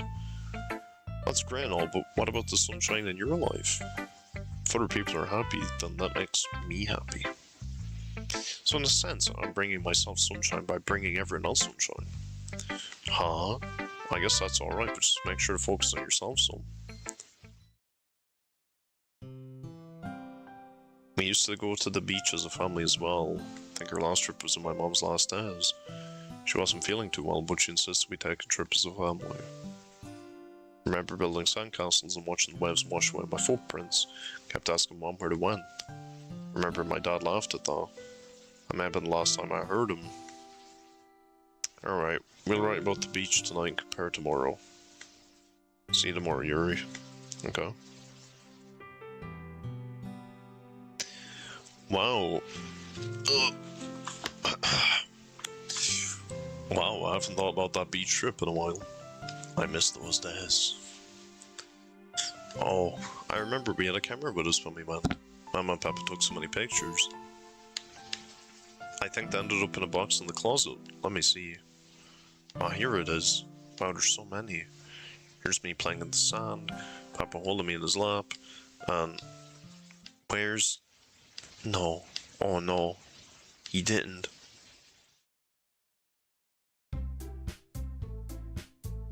He didn't what? Man, what a day. After an eventful little clubbing and a mishap with my new box set of anime, finally find time to sit and watch a few episodes. Found I enjoy reading a bit more than I thought I would, but anime is still my first love. My new series is set in a fantasy world that stars a feisty sorceress and her dumb swordsman sidekick. It's a bit slow to start, but I've really gotten into it. So much, in fact, I've decided to head off to the bookstore to see if they have a manga series based on it. I am at the literature club after all, I should always be looking for new things to read. As I walked to the bookstore where I buy my manga, I find my thoughts drifting to Natsuki. Well, of course, because where else would they drift? Absolutely nowhere is where. I didn't know what to think of her at first, and I'm mostly still trying to figure her out. She's really all over the place. She really seemed to warm up to me when she found out I like manga, but then she turned on me pretty quickly when I didn't side with her in her argument. She seems to be better now, and I guess she had a hard day, but still. I want to get to know her better, but I'm a little worried that she might be like that all the time. At any rate, I'm at the bookstore now. Let's see what they've got. Let's see, Sensei Schoolgirls. And the way. Is that real? Is that true? There's no way they made a manga for schoolgirls. There's no freaking way. I'm gonna have to find that. I am a schoolgirls enthusiast. Holy. Is that real? I can't get sidetracked. Here we go, Slayers. Picked up the first volume and head off to find a comfortable place to sit. I like to flip through volumes to see how they're different from the anime before I buy them. Excuse me, as I turn the corner to where the padded chairs the store provides, I run into a familiar face. Natsuki? Natsuki's standing in front of me, in front of a different shelf of manga. She's flipping through one of the volumes. I can't see the cover to tell which one. Daddy? What are you doing here? Hold up my volume. Probably the same thing you're doing. She smirks and shows me the cover of the manga she's looking at. Features a lone swordsman facing off against a massive skinless giant. Attack on Titan, that's Far Cry for Perfections. Natsuki sighs as her smirk disappears. Her expression seems almost tired. Yeah, well, serious about battling giants. Kinda fits my mood, I guess. There's a lot packed into that statement. I know you didn't want to talk about it earlier, but you doing alright? Natsuki glances in my direction. The tired expression never leaves her face. I had a discussion with my dad the other day. Nothing major, it just kind of put me in a sour mood. Yeah, I've been there. My mom keeps pestering me to go outside more. I was saying, Mom, the anime isn't here, why would I leave? Piss her off to no end. Oh boy. Natsuki laughs at that. I haven't really seen that side of her yet. I have to admit, I kinda like happy Natsuki. Hey, the smile disappears and the tears spawn in out of nowhere, I guess. How does that happen? It happens so consistently. Just from smile to tears. Just absolutely no... There's no, transition. It's just instantaneously. Tears just spawn, man. Freaking onions are out. Natsuki's expression changes to the guilty look she had earlier today. Look, I'm sorry about, earlier today. Well, that's new. Oh? So I take it you didn't mean it when you said you didn't want me in the club. Well, I didn't at first. But I guess you're kinda cool. I mean, it's nice to have someone to talk about manga with is all. That's all I meant, of course. That was an odd clarification. Maybe you can tell me what's going on with this Titan series. It's kinda confusing. She hands me the volume she was looking at, then shifts position so she's standing next to me. Well, these giants appear and start eating people. The loss of humanity retreats to a walled city to be saved from them. Here, this page has a diagram. Point to a 2-page spread. Natsuki leans in close to look at it, then stands up straight again. Maybe it's just me, but she seems to be standing a little closer than she was before. Anyway, the humans train people to use this special gear that lets them swing around at high speeds. Take a look at this part. And I show Natsuki the pages, and she leans in to look at them. She raises her head back up, she moves in a little closer to me. Her head's practically touching my shoulder. Dude, if we don't get an illustration for this, I'm gonna have to do it my damn self. Like, this is... do not We gotta, like, you gotta give us something here, man. You gotta. Anyway, if I told you any more, I'd spoil it. You should probably read it on your own. Oh, but I like hearing you explain it. Turn to look at her. She's looking right up into my eyes without turning my. You better. When I left click, you better show this. Right, you're gonna show this when I left click? I notice your face is slightly red. I mean, you're so good at explaining everything, I figured you shouldn't stop. Could keep talking to me for a while. That is, if you wanted to. Wow. Natsuki's acting kinda nervous all of a sudden. I didn't know any better. There's an awkward moment where I fumble with my words. I'm not really sure how to respond in a situation like this. As I continue to trip over my own words, Liz continues to look at me while she's waiting for me to respond. My floundering continues for a moment or two when I hear the sound of the front door opening. I notice an older man frantically walk into the store. Uh-oh. Uh-oh. I wonder who the older man is. He starts saying a name over and over, not quite yell, but loud enough for the store to hear him. I wonder if the name is Natsuki, mayhaps. Oh, Haruka! My bad. Haruka! The odd distraction snaps me out of my inelegant trance as I turn to look at the man. Oh, that's weird. Wonder who Haruka is. I turn back toward Natsuki. Her eyes are wide and her face has gone white. Natsuki, what's... How did he find me? Her voice is barely a whisper. Before I can respond, she grabs me and quickly pulls me down behind the bookshelf I was aside from the old man. Hey! Shh. We're on the other side of the bookshelf now, facing away from the front door. Both of us are sitting on the floor. Natsuki gets closer to the edge of the shelf, disappearing around the corner to keep tabs on where the old man is standing. Okay, who's that guy and why are you hiding from him? Natsuki responds without looking at me. He's my dad. But he's not your daddy. Shh. I lean over Natsuki and poke my head around the shelf with her. The man has mostly white hair but only a peppered trace of black. He has a short beard to match.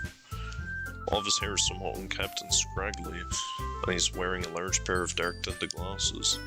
His face is weathered and craggy. If I saw him at a glance, I'd assume he was Natsuki's grandfather. Okay, so that's your dad. Why are we hiding from him again? I don't want him to see me with a guy. Why? Is he super strict? He's not gonna chase me around with a sword just for talking to you, is he?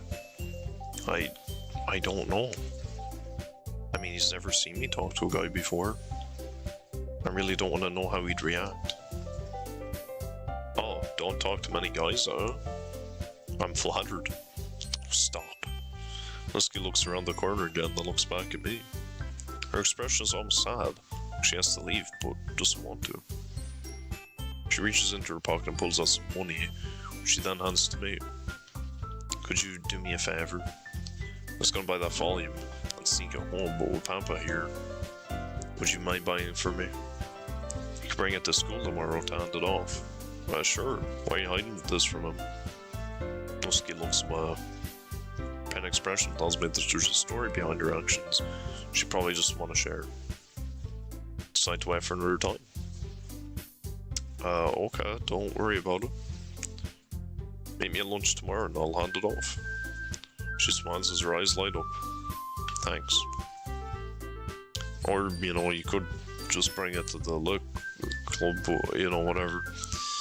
Natsuki takes another look around the bookshelf, then stands up and walks over to her father. I glance over toward them to see what's happening. Natsuki's father seems confused and he keeps asking for Haruka. She's talking to him quietly as if she's trying to calm him down. After a short discussion that I can't hear, the two of them leave together. Take a moment to process what I've just seen, then stand up and head to the register where her man go. Keep replaying the scene in my head. So many questions about Natsuki's father, And why is she so afraid to enjoy her hobby with him around?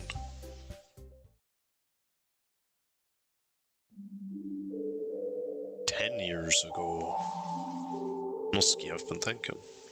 Yeah. What would you think if we took a trip to the beach today? So it's not been 11 years, it's been 10 years. Very nice. I'd love to go to the beach. No, I don't think your mother's up to it today, Natsuki. Oh, is this gonna be something where, like, he blames her for her death? Because it's like, oh, that day at the beach, if you didn't tell her to go, she wouldn't have gone, and then she'd have been fine. I was like, well, no, she wouldn't be fine, you retard. She's dying either way, it's just, she might get like 2 extra days or something. That doesn't really excuse 10 years of alcoholism. Maybe. Oh, but Papa, I want to play in the sand and go swim in the water. Please, can we go? Of course, dear. Go get your swimsuit. Yay. Natsuki. Oh, she's already run off. Dear, you know you need your rest. Remember what the doc said? The doc said I have a few months at best. Best. Okay, so it was a few months that she lost, maybe. As opposed to a few days. If I don't exert myself, I might be able to add a month or so to that. But I don't want Natsuki to remember me as a bedridden invalid in my last days. I want her to have happy memories of me. Let her have this. You're having another spell. Sit down and breathe slowly. I've got it, thank you. I don't want to lose you, my darling. You can't stop this from happening. All you can do is love me for the time we've left, and love our daughter for both of us when I'm gone. I don't know if I can handle living without you. At least he was correct about that. He was in fact not lying. He was telling the truth with that statement. For realsies. Shh, I love you, Akio. I love you, Haruka. My word. This guy thinks his frickin' daughter's his wife. It's over. Lunch bell rings and I get her my stuff together. I guess the game is set in Alabama, maybe. Let's put the books in my bag. Notice Natsuki's manga from the store. Told me to give it to her at school. Figured she'll be at the literature club meeting, but I thought I'd see if I could try get it to her before then. Now seems as good a time as any. Wander around the cafeteria looking for Natsuki. Never seen her here during lunch period, but I also never really looked for her. Look around for a bit, but I'm not really having any luck. After a little while, I give up and get in line to order some sweet rolls. Decide to head down one of the less populated halls to eat in. This might be a good time to look over my phone to make sure it's ready. However, something catches my eye as I sit down to eat. Natsuki. I just catch a glimpse of Natsuki disappearing around the corner into another hallway. I decide to catch up to her. Hey Natsuki. Wait up. Stand up and walk in the direction I saw her going. But as I turned the corner... Huh? Where'd she go? Natsuki should have been right here, but I don't see her anymore. Check around a bit confused. So I noticed that one of the doors in the hallway is slightly ajar. Intrigued, I pull it open. Inside is a ladder.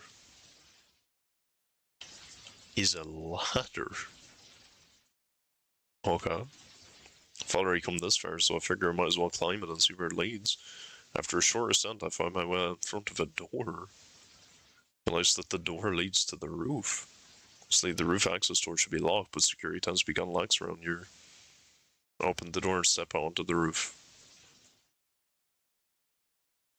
Oh my. Was this all in Plus? There's no way. Bro, I should have played Plus. This is crazy. Did they actually, like, add a lot of stuff? I guess so. I figured they wouldn't add all this, but...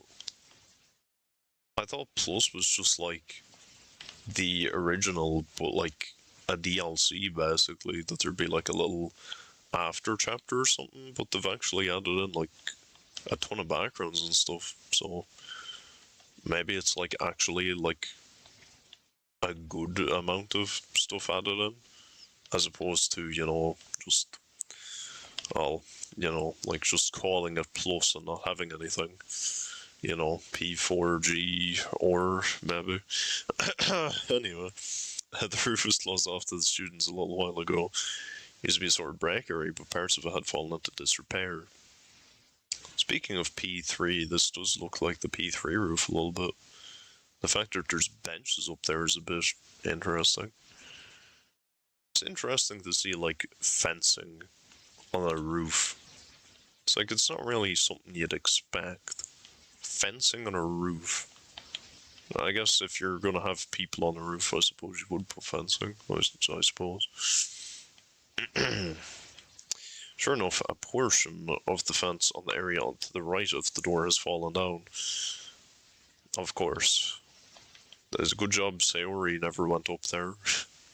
Struck by how windy it is out here. There's an almost constant stream of light wind that picks up every so often. Despite that, it is very quiet up here.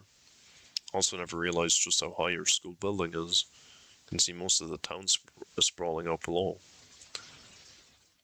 This also looks similar to one of the roofs in Atri, right? Slightly.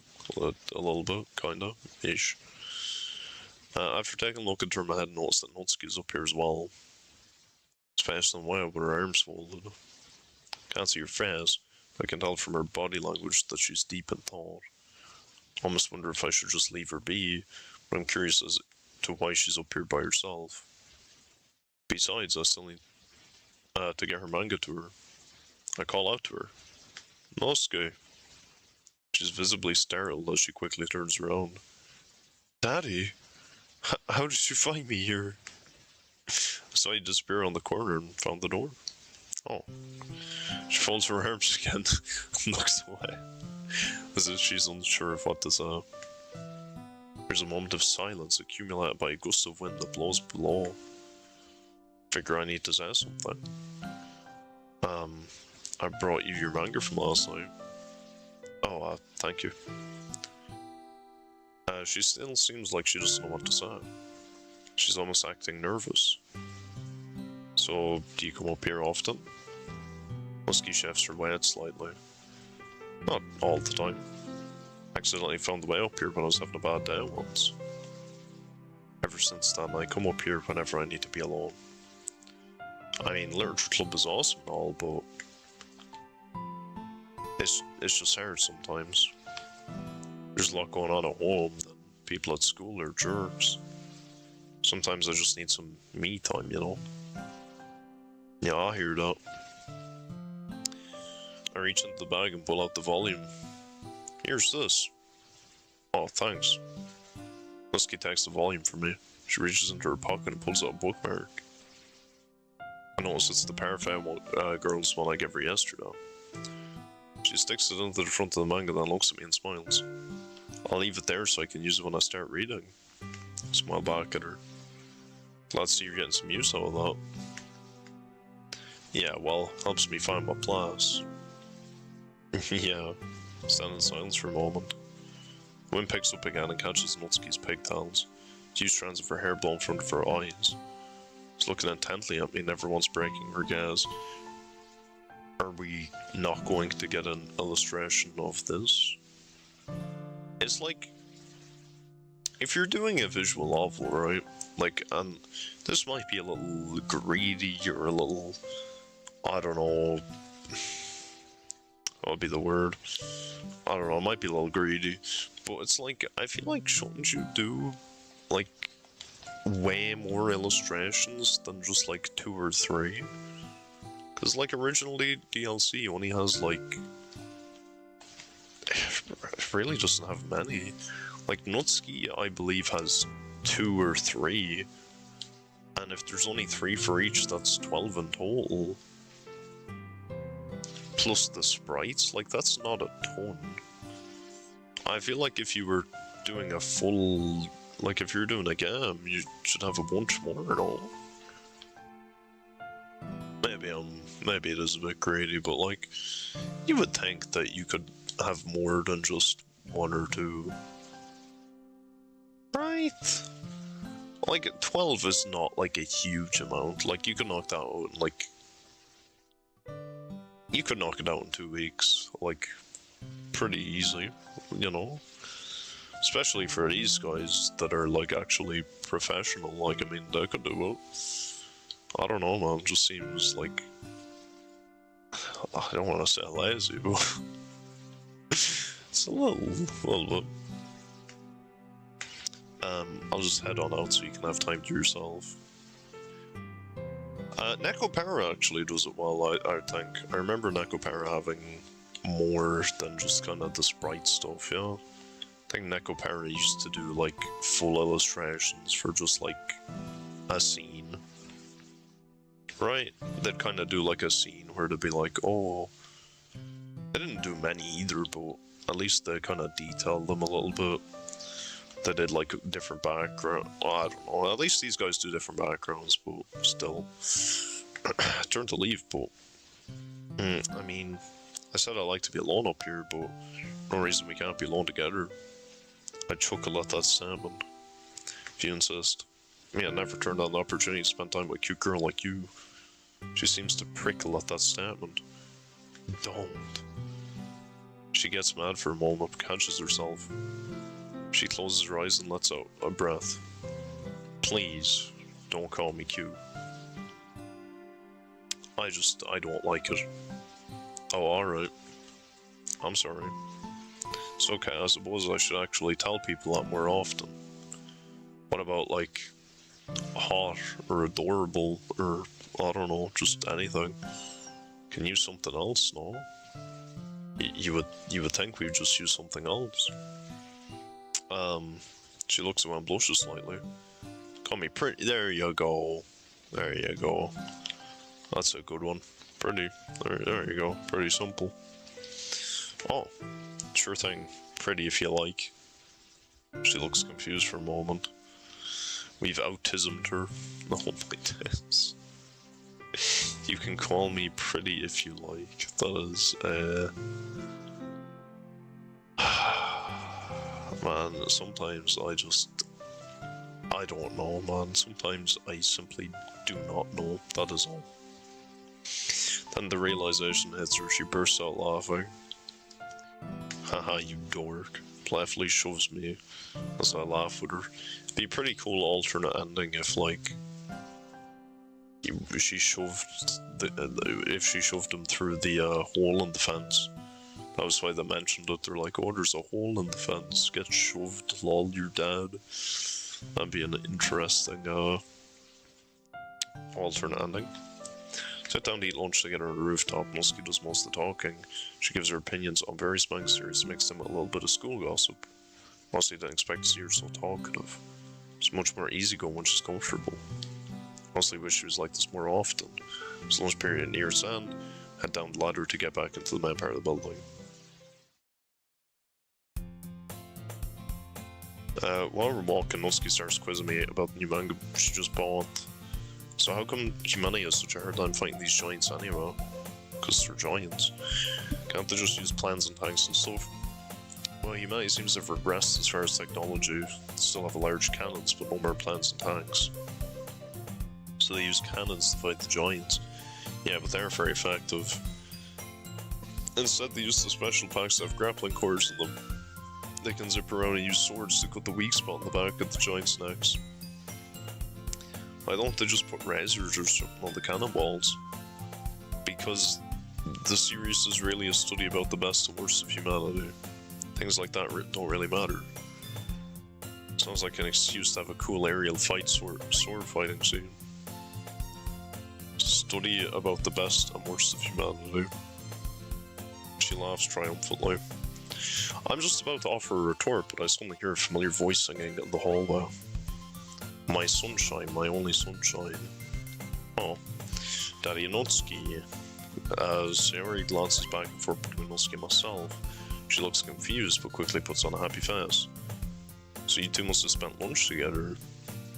Yeah, I ran into Natsuki in the bookstore yesterday and she needed me to bring her manga. Thanks again for that, by the way. Oh, so you two are spending a lot of time together then. Ooh. What is this pose about? Like, I've never seen anyone actually ever make this pose, ever. Like, not even in, like, I've not even seen, like, a cosplay freaking model do this. Like, why is this a thing? Where did this come from? I've literally never seen an actual person do this, ever. Is it an actual thing to touch your two fingers together? Like, did that originate from, like, a real person first? Or did some frickin' dude was just drawn and he was like, you know, I hate drawing hands, and I've drawn this one pointed hand, so in order to only have to draw one, I'm going to just dupe it and flip it.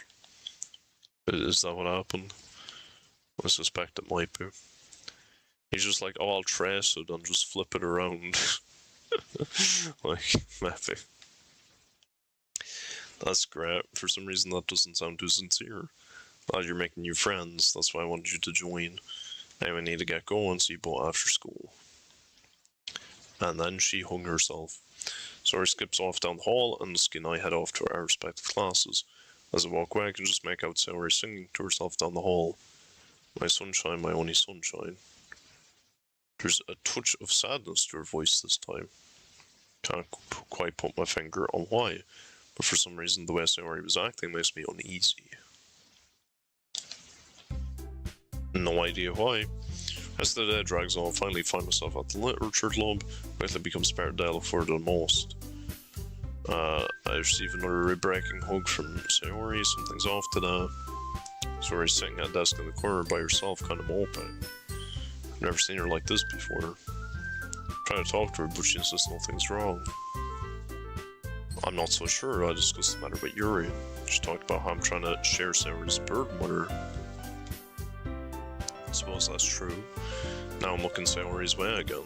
Monika's gone over to talk to her, but I can't hear what they're saying. I admit I'm trying to listen in on their convo, when suddenly, bonk. Natsuki slaps me on the head with her volume of manga. Wake up, dummy. I've got some perfect girls to read. Right, sorry. Oh no. First Sayori comes in all gloomy, now you're acting up. Seriously, what's with you two? I guess I just hate seeing Sayori unhappy. Things just don't seem right when she isn't smiling. Sayori isn't always smiling. Huh? Look, I know you've known her longer than any of us. There are some things about her that I think you don't understand. Sayori puts on a strong face, but do you really think she's always bouncy and happy at home? Well, I guess I never thought about it. I don't know what she's going through, but sometimes the face she puts on is the one she thinks people want to see. She could be hurting on the inside, but she doesn't want anyone to know that. I guess I've never thought of it that way. How do you know this, Natsuki? She told you anything? Well, no, I just, you know. Natsuki crosses her arms and looks away. I can tell she's thinking, like she's trying to decide how much to share with me. People like Sayori and me, we need to make our own strength, you know? Don't have anywhere else to draw from. She looks at me sadly. Oh no. Oh no. There's a lot of weight on those words. Natsuki, can tell me what's going on. She looks away again. That was just slightly horrifying. I hate when it does that, but I do think that would be a good aspect to a horror game. That does happen. They do that a bit in horror games, like the kind of distorted frickin' noises and stuff, but I think they spam it too heavily. I think that just like the initial hearing it is quite like jarring. It's like oh, it's like something's happening, you know? But then it's nothing, and then it's fine. Which I think it's fine to just use it as like a jump scare. Not a jump scare, but like a... You know, if you've set an unsettling atmosphere, You want to get a little tiny little scare, you know, that could be good. Just a tiny little, like, oh, you know, a little shoulder jump. I think the reason, though, that a lot of horror games don't go as far as they could, or maybe should, is they're afraid that if it's too scary, nobody'll like it. Because if you think about the horror games that people like, it's stuff like frickin' Resident Evil. And it's like, oh, okay, well, Resident Evil is, like, not scary. And, like, scary movies are not scary either. I think games also have, like, a much bigger, like, way to be scary. Just purely in the fact that it's, like, more of a you thing. Like, with a scary film, it's just like you're just watching stuff happening to other people, so it doesn't really, like, matter. Like, you're just like, oh damn, this guy's gonna be under the bed and he's gonna freaking grab her ankles and pull her under, and like, oh, don't go in there, no. But with games, though, it's like, wow, you're playing the game. Wow, oh, I control the character. Oh, I better stay away from the bed. And then instead, actually, like, freaking two hands come down out with an attic and just freaking yoink you up, you know? That's the kind of thing that I think is better. Like, they could go way further, I think. Like, you could make something horrific. Like, you could probably go as far to make, like, a traumatizing game. Like, you could probably make a game that scary. But, I don't know, it's just nobody seems to do it. It just won't be successful, I guess. I guess that is kind of a thing, because, like, some people, they'll play a horror game for, like, a few minutes, and then they get terrified, and then they don't want to play it anymore, and then they don't, and then they never buy another one. They're like, oh, okay, I'm good. I'm good. I don't like those. I don't like having something that I don't want to play. Alright, I'm good. So, yeah, I guess so. Anyway. What's going on? It's that there's a volume of Perfect Girls that's being read, and we need to do something about it. I shake my head. Alright, Natsuki. I really want to understand what's going on with her, but she seems to be hesitant to let me in. I guess I need to be more patient. Read some more Perfect Girls until Monica called us over to read poems. I think I'm getting better at this poem writing thing. However, I'm really interested to see if I can get some more out of Sayori about what is bothering her. Natsuki's unusually quiet today. She isn't really looking right at me, and she's fidgeting with her hands.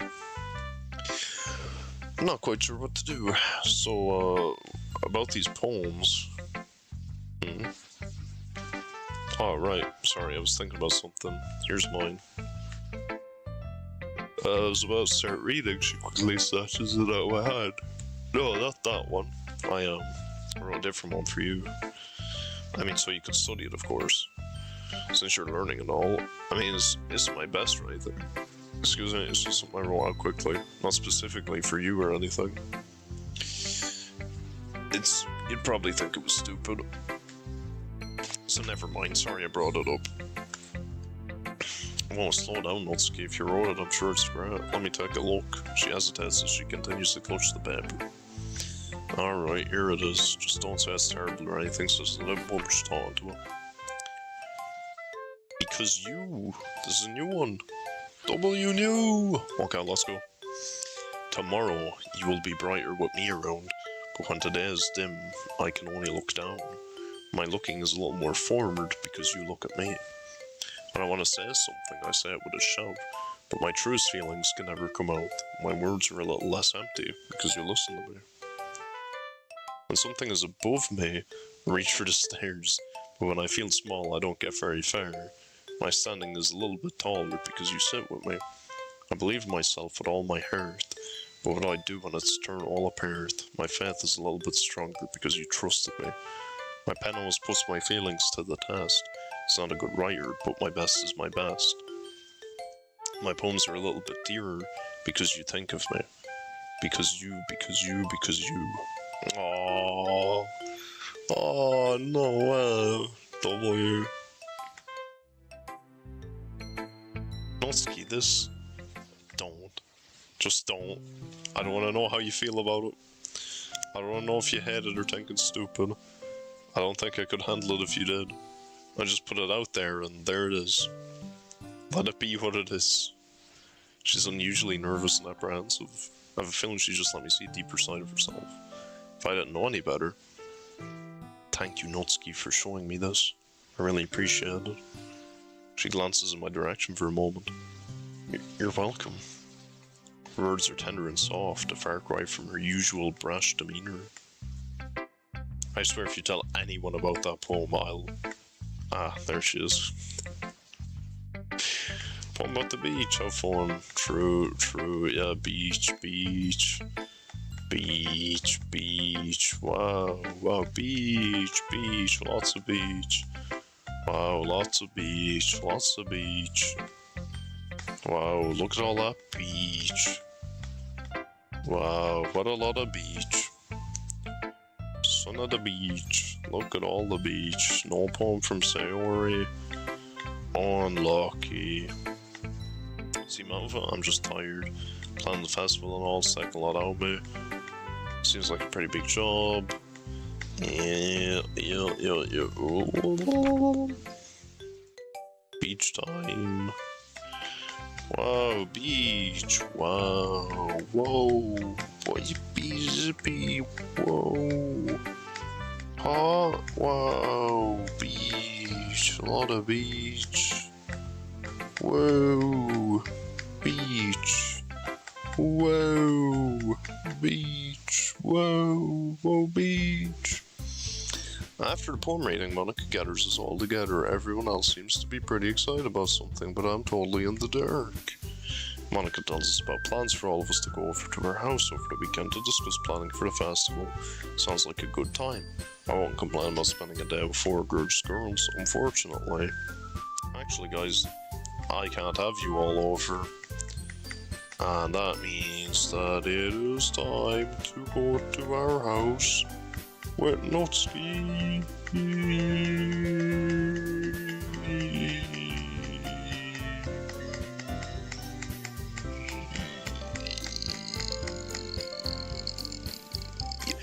Natsuki. I might send you a few texts over the weekend just to make sure I got the number right. That's fine, you can text me anytime. I'll be bringing the supplies over, but you may need some stuff we already need. Or you may have some stuff we need already. I'll make a list and get back to you. I'm also gonna have to find an excuse to get out of the house for a few hours on Sunday. Don't you just tell your dad you're going over to a friend's house? Well, I don't really. Do you and your dad talk much? Smooth transition there, Daddy. Not really. I mean, we used to talk more, but he's not much for conversation these days. That's a bit heavier of an answer than I expected. I'm sorry to hear that. I actually have something important to talk to him about that I've been kind of putting off. I'm interested to hear more, but I feel that I shouldn't pry. Well, why haven't you? I don't know how he'll react. Guess I'm scared of making him mad. Well, at least your dad is new. My parents get mad at me sometimes, so we always work it out. Guess I feel like I always know I'm loved, even if they aren't happy with me. Lucky. Huh? Nothing. Anyway, it's not that big a deal. Like I said, I'll get back to you about what I need. Talk to you later. Alright, later. Get out my stuff and head out the door. Okay, so where he's gone. Sure.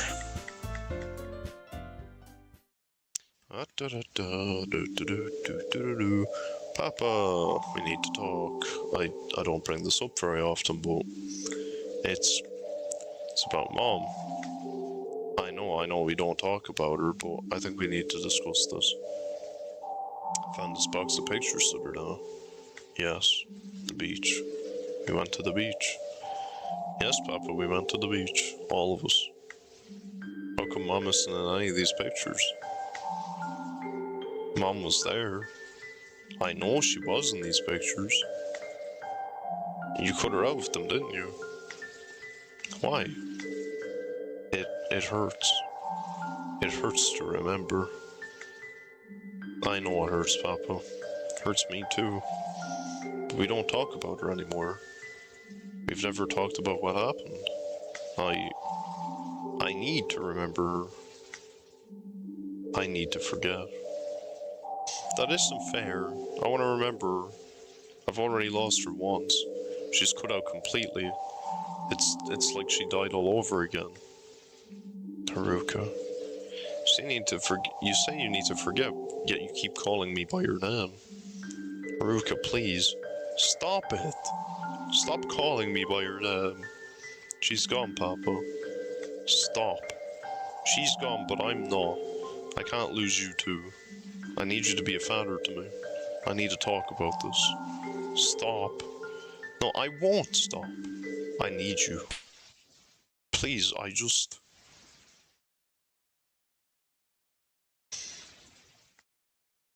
Is that all it takes? Is that all it takes to get you to notice me?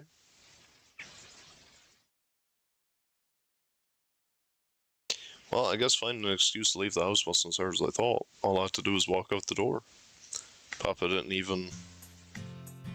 Hope his house is closed. This stuff's getting heavy. Oh, hey, sorry. Oh, hey. Where are you off to? It's just gonna stop by Daddy's house. Left my bag there yesterday. I'm headed over there now. Oh, that's right. You two are back and, yep. Hey, maybe you could come over for a bit. Be like an unofficial literature meeting. Oh, I don't know. I don't want to get in the way or anything. Nah, it'll be fun. Besides, you know, I've always appreciated the way you... Natsuki, you wear makeup. So what if I am? I mean, I like to wear makeup sometimes. Never seen you wear it before. Well, sometimes I just like to, okay? I see what's going on. I'll just head on home now. You have fun with Daddy, okay? Sorry, wait. Wonder what that was all about. Man, what a weekend this has been. Yesterday was absolutely insane. First Sarah came over acting really energetic, then after she came down, you had an incident on the stairs, then she ran out crying. Must can't figure out what's going on with her.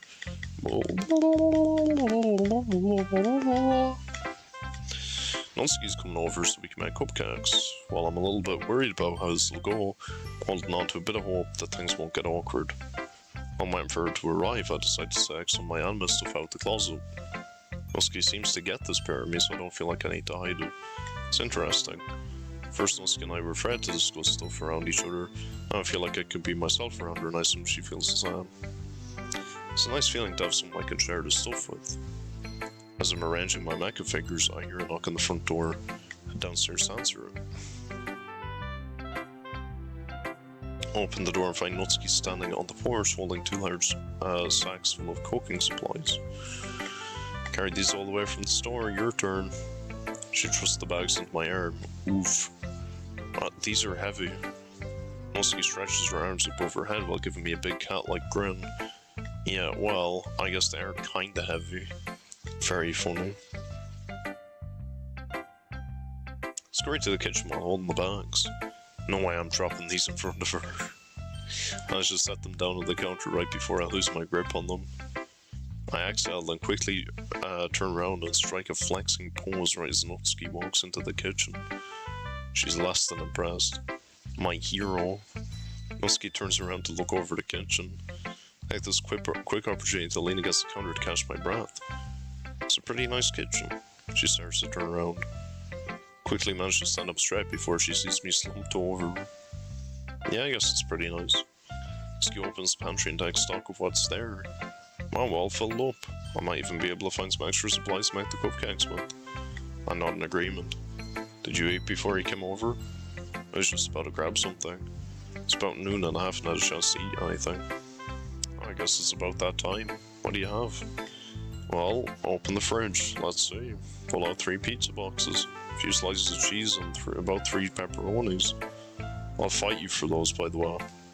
And some balsamic salami slices. That's this place's specialty. Natsuki's face twists into a disgusted expression. Sure you a lot of pizza? I shrug. Well, normally my mom cooks, but both my parents are out of town this weekend, so I had to improvise. Natsuki's mouth drops open. Do you mean to tell me that you have a fully stocked kitchen with all these supplies, and you've been eating nothing but pizza for the last 3 days? Well, yeah. Her shocked expression widens. Oh, you poor boy. She picks up the boxes and shoves them back in the fridge. She turns and gives me a glare. Any protest I was planning on giving her has been lost. I'm not leaving here without getting some real food. She smiles confidently. Luckily, you're standing in front of the best chef in town. She again opens the pantry and takes stock of what's there.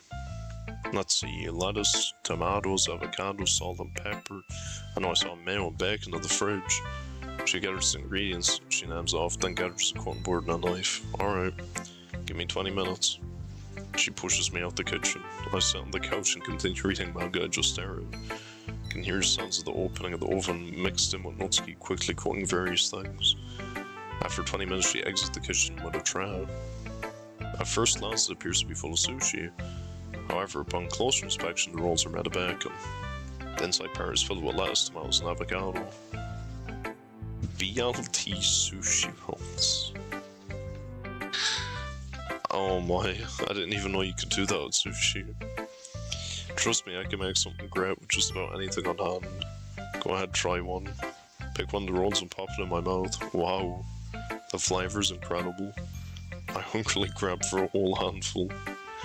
And I'll save some for me. We quickly divide the pieces and sit down for a quick lunch. I finished mine pretty quickly, but Natsuki seems to be getting hers a bit slowly. I'm contemplating swiping one of her pieces. Nope. She quickly grabs her plate and moves it just out of my reach. How did you? I know that look. You've got the same look in your face that Sayori gets when she's about to swipe food. It's not my fault yet, you're so quickly. Just one more. Natsuki holds up on the rolls like she's thinking about giving it to me. I smile with anticipation. Nope. She stuffs the roll in her mouth while giving a slight grin. My smile fades. Natsuki covers her mouth and laughs. So if I convince you the homemade food's better than leftover pizza, I'll say, good. It's important to learn to cook food yourself. That way you can feed yourself and all your friends that come over. It sounds hard. Why can't I just eat what you cook? I'll happily eat anything you make. She seems slightly taken aback by that comment. Maybe because she thinks we're trying to marry her. Well, I can't come over every time you want a meal, dummy. You're just gonna have to grow up and do it yourself. Anyway, we need to get started on the cupcakes. She stands up quickly and starts pulling supplies out of the bag she brought. She seems to be keeping her head turned away from me. However, every now and then, I catch a glimpse of her face. She's blushing bright red. I start to clean up the lunch stuff. She sets out 2 bowls and several cooking sheets with muffin-shaped ingredients. She pours a few ingredients into one of the bowls and stirs them quickly. After adding some more ingredients, she pours the mixture into the cooking sheets and puts them into the oven. Those will need to cook for a while. I mix the icing when they're about to come out. That way it won't harden too much. So we've got some time to kill. Mango. Thought you'd never ask. We decide to stay near the kitchen so we can keep tabs on the cupcakes. Head up to my room to grab a few manga series that I think Natsuki might find interesting. Come back with about 20 volumes in my arms. 20? What a psychopath. Natsuki and I spend a good amount of time just flipping through them one after the other. Every so often she'll find one that keeps her interest and read some of it. She asks me questions about them to decide whether or not she wants to keep reading. All in all, it's a pretty laid back way to spend the afternoon. After all the drama from yesterday, I'm glad I can finally just sit and relax. Suddenly, however, Natsuki closed the manga she's reading and tossed it on the table. I don't think Full Metal Alchemist is the series for me. Really? You haven't gotten that far into it? It's just, well, the 2 brothers are trying to bring their dead mother back to life. Uh-oh. Well, I can see why you might not like that one. That just, it kinda hits a little close to home for me, close to manga that I'm reading. I don't think you've ever told me about your mother. Natsuki glances at me out of the corner of her eye and looks away again. My mom passed away when I was 7. So she is... Oh, she is 17. Okay. She'd been sick for about a year or so, so I wasn't really surprised my dad. But I was a little girl, so I had no idea what was going on. I didn't understand why Mama wasn't there anymore. I know it's been a long time, but I still miss her a lot. Usually I can handle it. Some days are better than others, you know. Natsuki looks back with sad eyes. I'm really sorry to hear about it, Natsuki. Thanks. She picks up a different volume from the stack. Honestly, it sounds weird, but reading manga kinda helps. Really? How so? Well, I actually just told a story to Yuri the other day. I was really young. Mama dragged me to the supermarket to go shopping with her. I hated it so much. It was so boring. I'd cry and whine, but she took me anyway. So one day while we were at the store, she picked a volume of Parfait Girls and told me she'd buy it if I was good. I didn't know what it was exactly, but the cover was colourful, and the characters looked nice, so I behaved and got my reward. Mama helped me read it that night. She did different voices for all the characters. Oh, it's me for real, for real. Wow. Yo, it's literally me, whoa. There's only one gonna beat you. Why? Who else is gonna beat her? Hello? I would never. She did the different voice for all the characters. I love when she did that. I know I had a really high-pitched, squeaky voice, while Alice had a snooty-sounding voice. Mama made me laugh so much while she read it to me. Anyway, the supermarket trips became much more fun after that. It'd be good and she'd buy me manga and read it to me in her silly voices when we go home. Kinda became her thing, you know? She looks longingly at the cover of the manga volume in her hands and smiles. I guess reading manga is kinda like a path back to her in a way. She closes her eyes as a soft, serene expression passes over her face. Gives a summary of what's happening. What's happening is it's the day before the festival and Natsuki is here in her house. That's what's happening. Also, Natsuki and our protagonist are having a war on who's more autistic.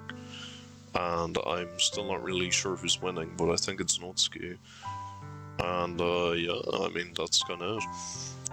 Her dad did slap her because she started talking about her mother. So that was something. She was like, yo, I want to talk about her. You keep calling me mom's name, and you know, I want to talk about it. He's like, well, I want to forget, so I'm going to drink 14 cans of Guinness a day. And then she's like, well, I don't want to forget. I want to remember. And then he slapped her. And then she had a big black bruise on her face, and so now she's wearing makeup, and so Sayori was like, yo, Natsuki, why are you wearing makeup? And now she thinks that she's wearing it to impress Daddy over here, but in reality it's because she took a freaking black eye to the face. So yeah. Sometimes when I read, I can still hear her reading along with me in her silly voices. She holds that expression for a little while. Eventually, she puts the volume down and flicks some moisture out of her eyes. Is that what you call tear eye moisture? That's your word for tears is eye moisture? I didn't mean to get all blueberry on you there. No, it's fine. Thank you for telling me about it.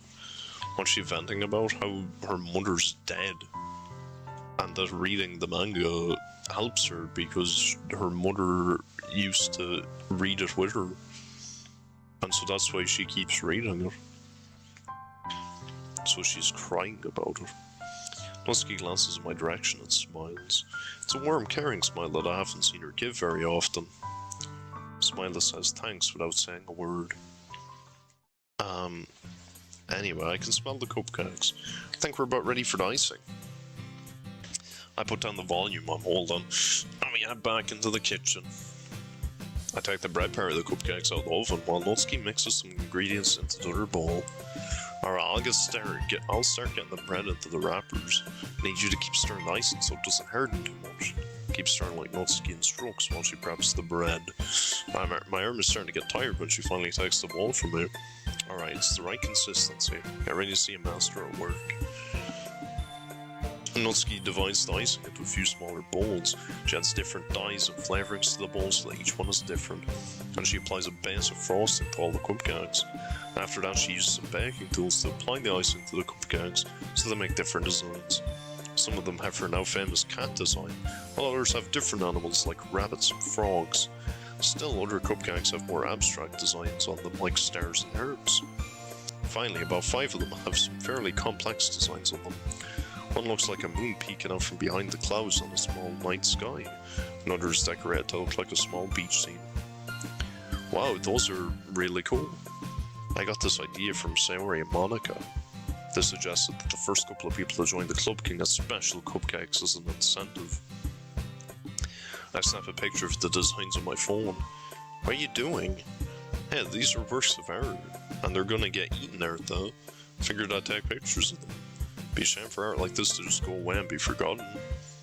Natsuki looks at me with a surprised expression. Nobody's ever... She stammers for a moment before turning her head away. Sure, I guess, dummy. I mean, not dummy, but... she doesn't seem to know how to react to this. I decided I need to do something to change the mood. Hey, Natsuki. You've got a little bit of icing on your face. I do? Where? I reach my finger into the large mixing bowl and scoop out a bit of icing onto my finger, and I quickly smear it on Natsuki's nose. Right there.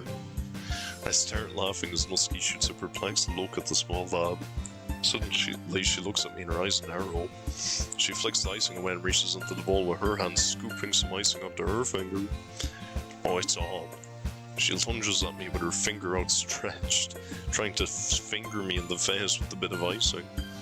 I dodge and move away from her, laughing the whole time. Continue like this for some time, taunting and laughing. Finally, she manages to corner me. Gotcha now. I'm trapped. But there's no way that I'm getting fingered in the face. As Natsuki leans in for the kill, I manage to grab her wrist and hold it away from me. Hey, no fair.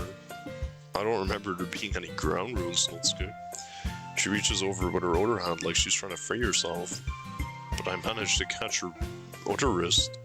Now I have my hands around both of her wrists and I'm holding her hands up by her head. Ha, looks like I win. However, my excitement disappears the moment I look at Natsuki's face. Her normally proud and haughty expression is suddenly timid and meek. I wish that the, like it wouldn't take much for this to get even better, like there's like a natural progression here, there's a natural progression to this, right? I'm not tripping on it. She looks absolutely terrified. I don't know about terrified, I wouldn't call it that. Keep it in your back. No, we cannot be doing that. We cannot be doing that. That is not one of the options. That is not an option in the dialogue box, I'm afraid. And instead of a smug remark or witty comment, Natsuki's silent aside from some barely audible whimpering. That's what we like to hear. That is what we like to hear. Completely stunned by the sudden shift. Natsuki, are you... She continues to look at me like I'm some kind of monster. The bit of icing has already slipped off her finger. She doesn't seem to notice. Finally, she manages to say something. Her voice is barely a whisper. Please, let me go. Please. I realize that I'm still holding onto her wrists. I release them and slowly step away. Really? Really? Really? Are we sure? Are we sure that's all we're doing? Are we sure that's all we're doing? We give notes. We give Yuri. Yuri had her own custom-made scene, and we're not gonna give one to Natsuki. We're just gonna be like, yo, she's scared. Like that's what we're doing here. Debatable. I don't like that, Chief. I don't like that. Why does Yuri get a scene and Natsuki doesn't? Am I tripping? Natsuki rubs her wrists while continuing to look back at me with frightened expression. I need a moment. She runs off into the next room, totally at a loss to explain what just happened. Did I do something wrong?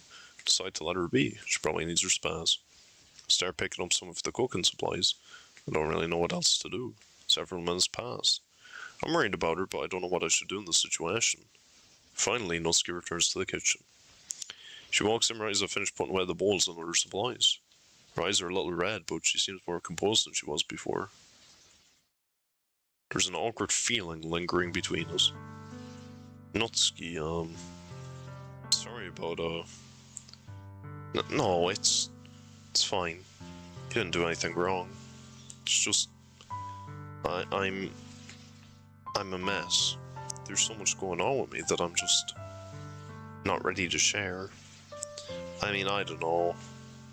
Sound like an idiot. No, you're fine. Just say whatever you need to. I'll listen.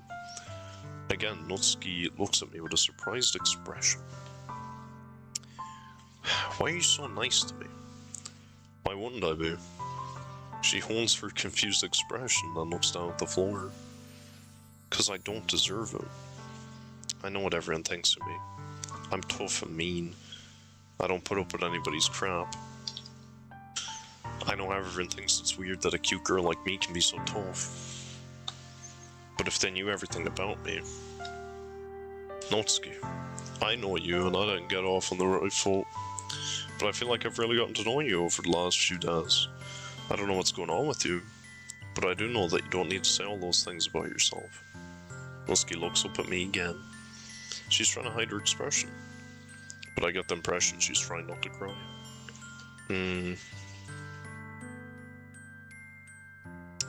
Could you help me get her up the rest of the stuff?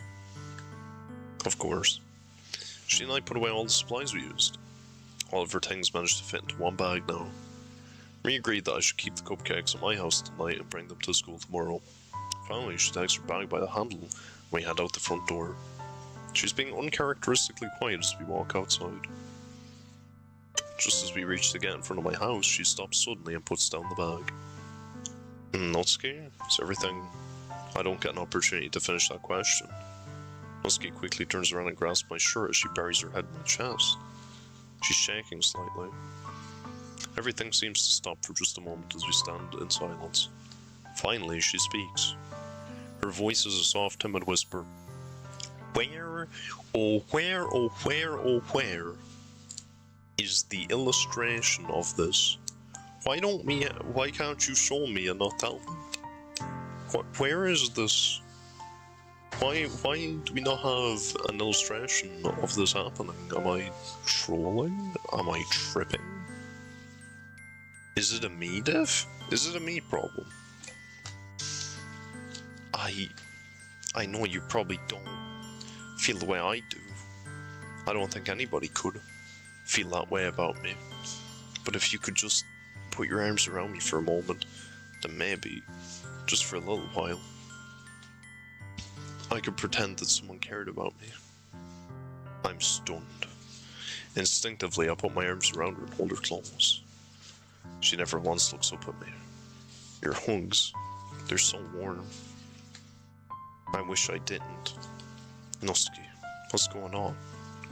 She continues to hold on to me for a little while longer. And she breaks away and wipes her eyes. Nothing. I'm sorry, I just had a rough week is all. Spending the afternoon with you is so nice. I guess I just don't want it to end.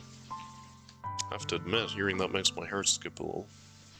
Oh, I mean, am I really getting flustered around Natsuki? We could, you know, get together and do something another time. I mean, Natsuki chuckles a little. Yeah, I'd like that.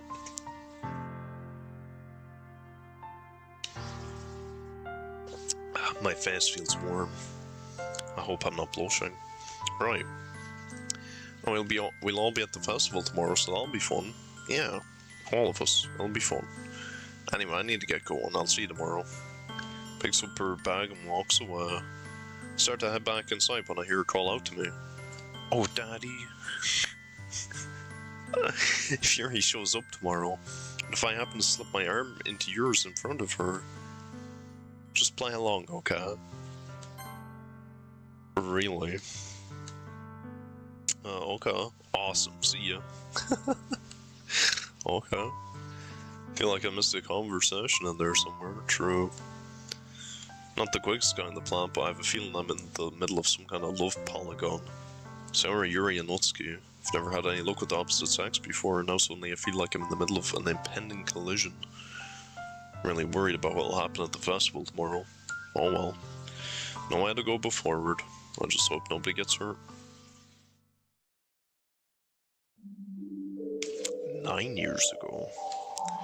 Papa, could you take me to the grocery store? Why do you want to go there, Natsuki? We just went last week. I know, but there's a new volume of Magical Neko-chan out today, and I want to know what happens next. I'm not going all the way out to the store for that. We spend too much money on those stupid things anyway. They're not stupid. Yes, they are. You should be reading real books that enhance your mind, instead of wasting your time with poorly written picture garbage.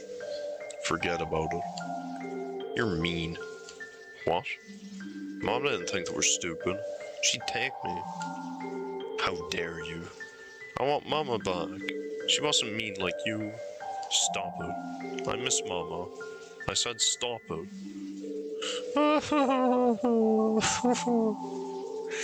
Why did she have to go away? Mama, Mama. Shut up, you little brat. Oh boy, now you're speaking my language, buddy. Ow, Papa. After everything I do for you, Papa, let me go. You have the audacity to speak to me like that. Please let me go. Natsuki. Please. Natsuki, I'm sorry. I think it would be best for both of us if we didn't talk about Mom anymore. Okay, Papa. Okay. I'll go and make dinner.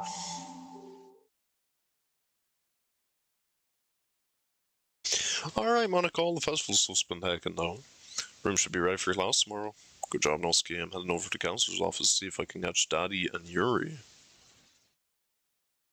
Make sure you lock the room after. So there's been a big time skip here. And it didn't say how long it is. I guess it's the day after the festival. Wait, hold up. The where? Do you mind cluing me in on what's been going on? First Yuri and Daddy don't show up, then Daddy finally gets here, and you get all huggy. Then Yuri freaks out and runs off stage while Daddy runs after her. Now you're telling me that the two of them are in the counselor's office? There's obviously something going on that nobody's bothered telling me about. Well, look, I had a lot of plans for today outside of our club stuff. And my club had a discussion about how certain series are different from the manga they're based on. I thought Daddy would really enjoy that. But in the end, he didn't even stop by to eat one of my cupcakes. Why don't you come with me, Natsuki? I think Daddy and you should have a talk. Whatever, let's go. Yuri and the counselor have been talking for some time now. I've honestly lost track of how long. We're starting to discuss some pretty personal things, so I figured I should probably take my leave. Maybe tomorrow I'll talk to Yuri some more to see how she's doing. Exit the office and head into the hall. My hand is still throbbing from the glass shards embedded in it, as well as from Yuri's impromptu first aid. Put my hands in my pockets and hang my head weirdly. What a day this has been. I look up and see Monica and Natsuki approaching. Monica looks serious and businesslike. Natsuki looks annoyed. Hey Daddy, how's everything? Well, my best friend's in a coma, and another friend's currently having a discussion with a mental health professional about how she cuts her arms open. Can't say everything is great, but as well as can be expected. I glance over at Natsuki. While I said she looked annoyed a moment ago, up close I don't think that's the case. She looks more disappointed. Alright, I'm gonna go inside and check on Yuri. Monica plants a reassuring hand on my shoulder. She opens the door and steps inside. It's just me and the Natsuki in the hallway now. Her arms are crossed. She's looking at me like I'm supposed to say something.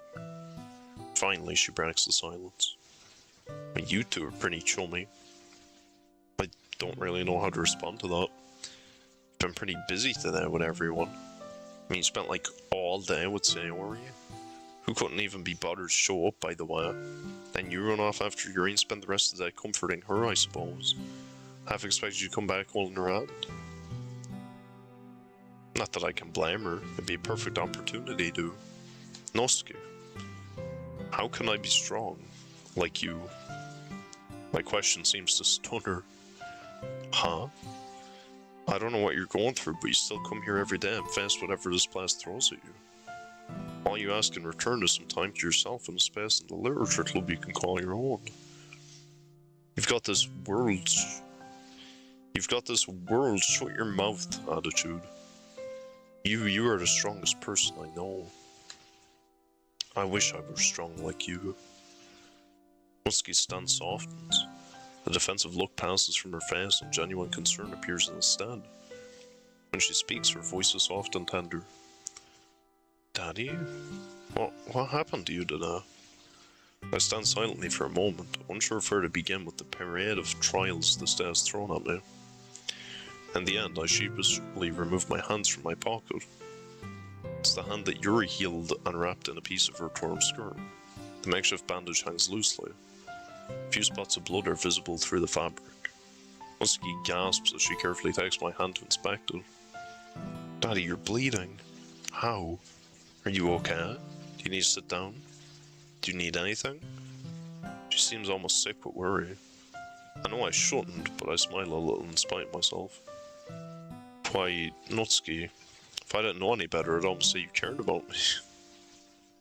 My attempt at humor stops Natsuki cold for a moment.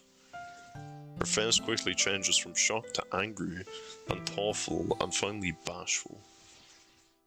Of course I care about you, dummy. Natsuki's uncertain reaction causes me to laugh. What's so funny? Jerk. She raises her arm to shove me back slightly. Instead, I turn my body to avoid her shove. Her momentum actually starts to carry her past me, but I hold out my arm to catch her. If you don't illustrate this, I might just alt F4 right now. Like, I'm so serious. If they don't illustrate this, I'm gonna be pissed. I will be pissed if they don't show something. If they don't show me something, I'm gonna be pissed.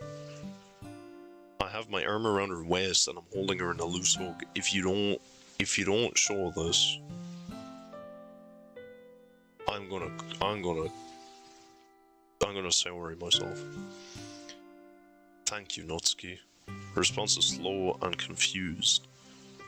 For what? Just for being you when I needed you. I move to let go of her, but she quickly puts her other arm around me and hugs me a little tighter. You're welcome. We stand there like that for a while. Like what for a while? Care to show the class? When suddenly...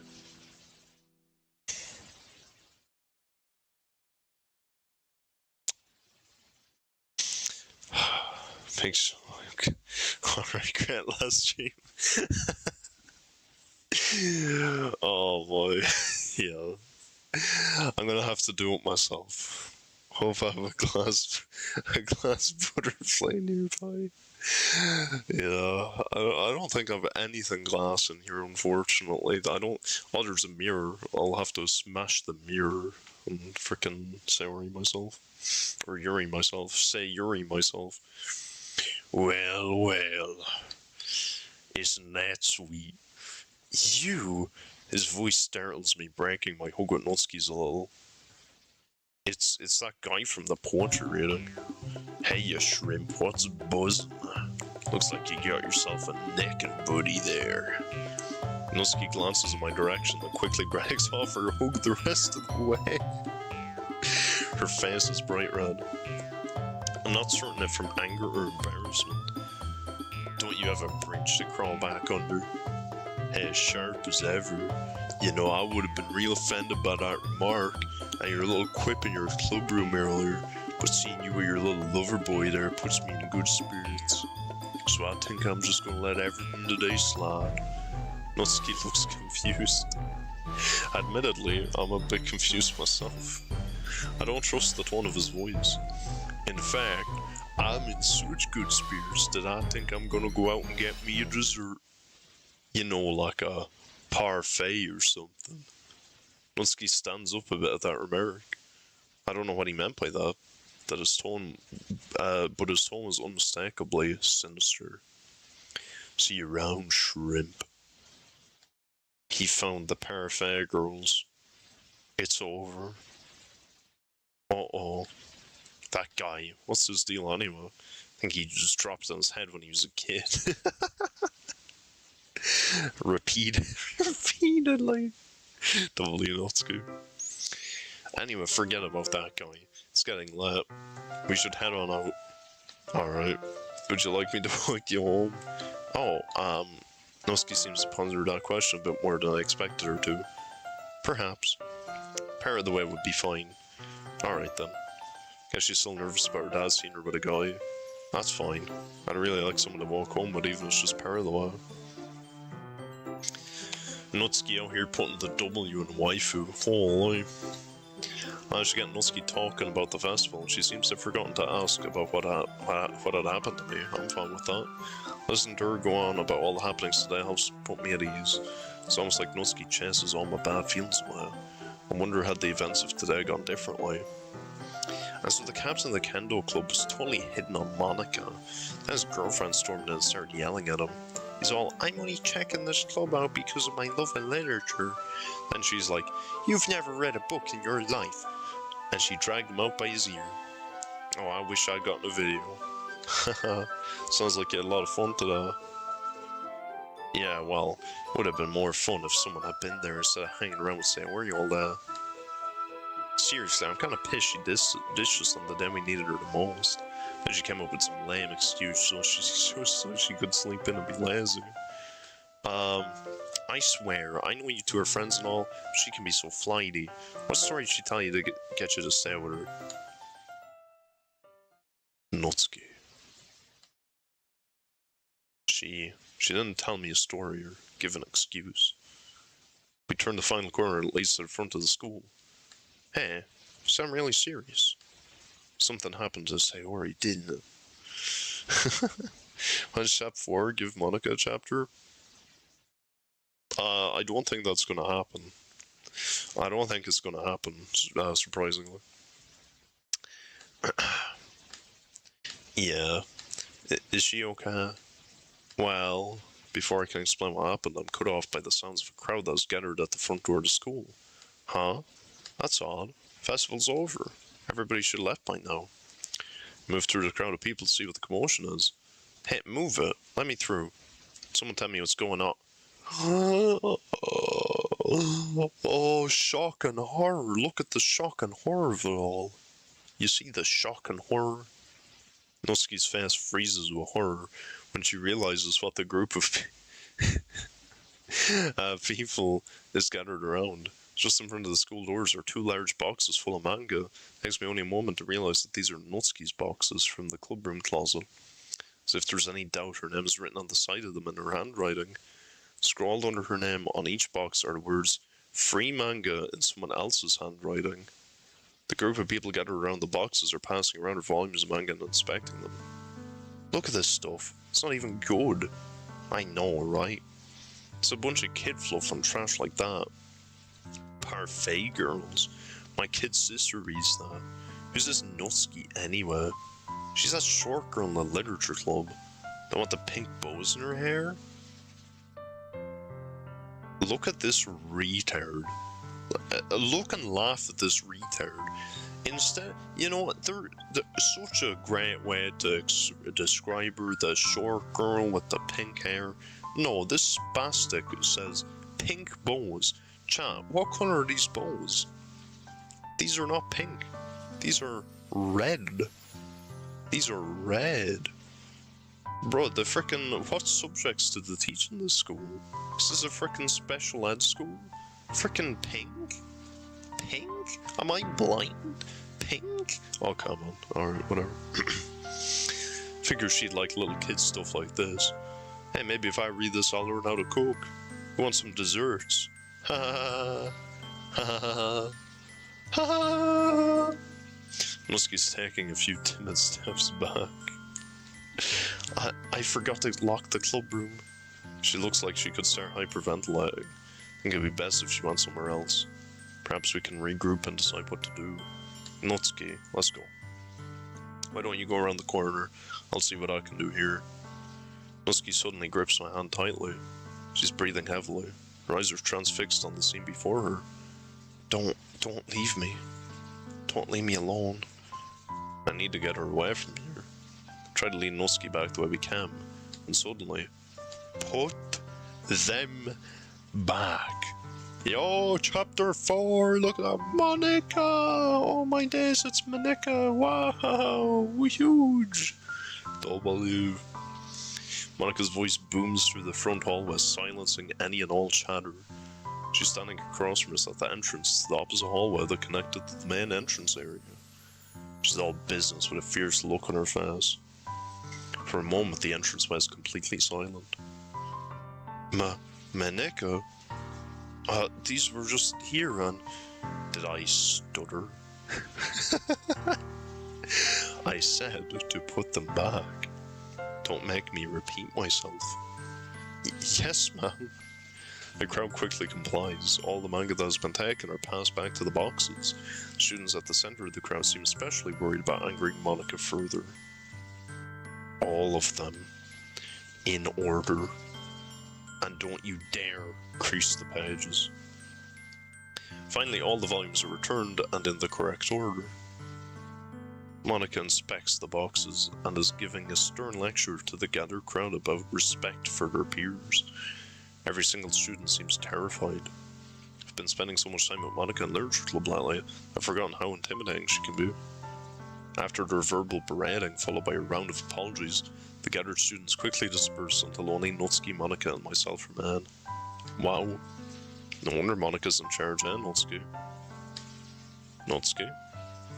Natsuki looks like she's on the verge of tears. She again timidly steps back once, then twice. Then she turns and runs down the hallway as she stifles a sob. Natsuki. I'm too stunned to go after her. I turn to Monica looking for some sort of guidance. She lowers her head and sighs. Come on, Daddy, help me move these back to the club room. That night. Ring, ring, ring, ring, your telephone is ringing. Ring, ring, ring, ring, your telephone is ringing.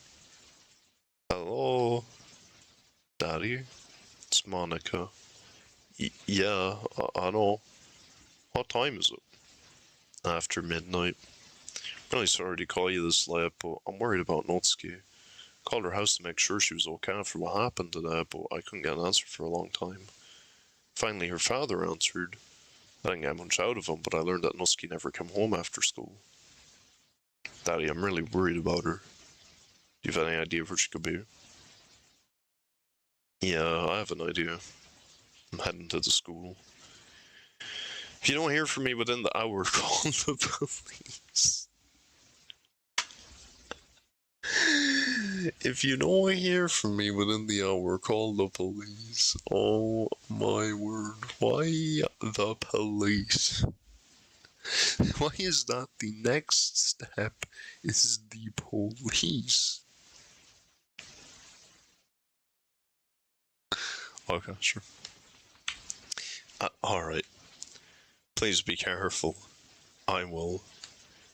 It's like, oh wow, yo, she wasn't in school, we need the police, she's been missing for 2 minutes. Well, I guess a few hours, but still. I wearily roll out of bed and start getting dressed. I want nothing more than sleep after everything that's happened today, but apparently that isn't in the cards. After I get my clothes on, I take a moment to steady myself on the frame of my bed. I just need a moment to completely wake up before I make my way to school. Keep hoping that I'm actually asleep.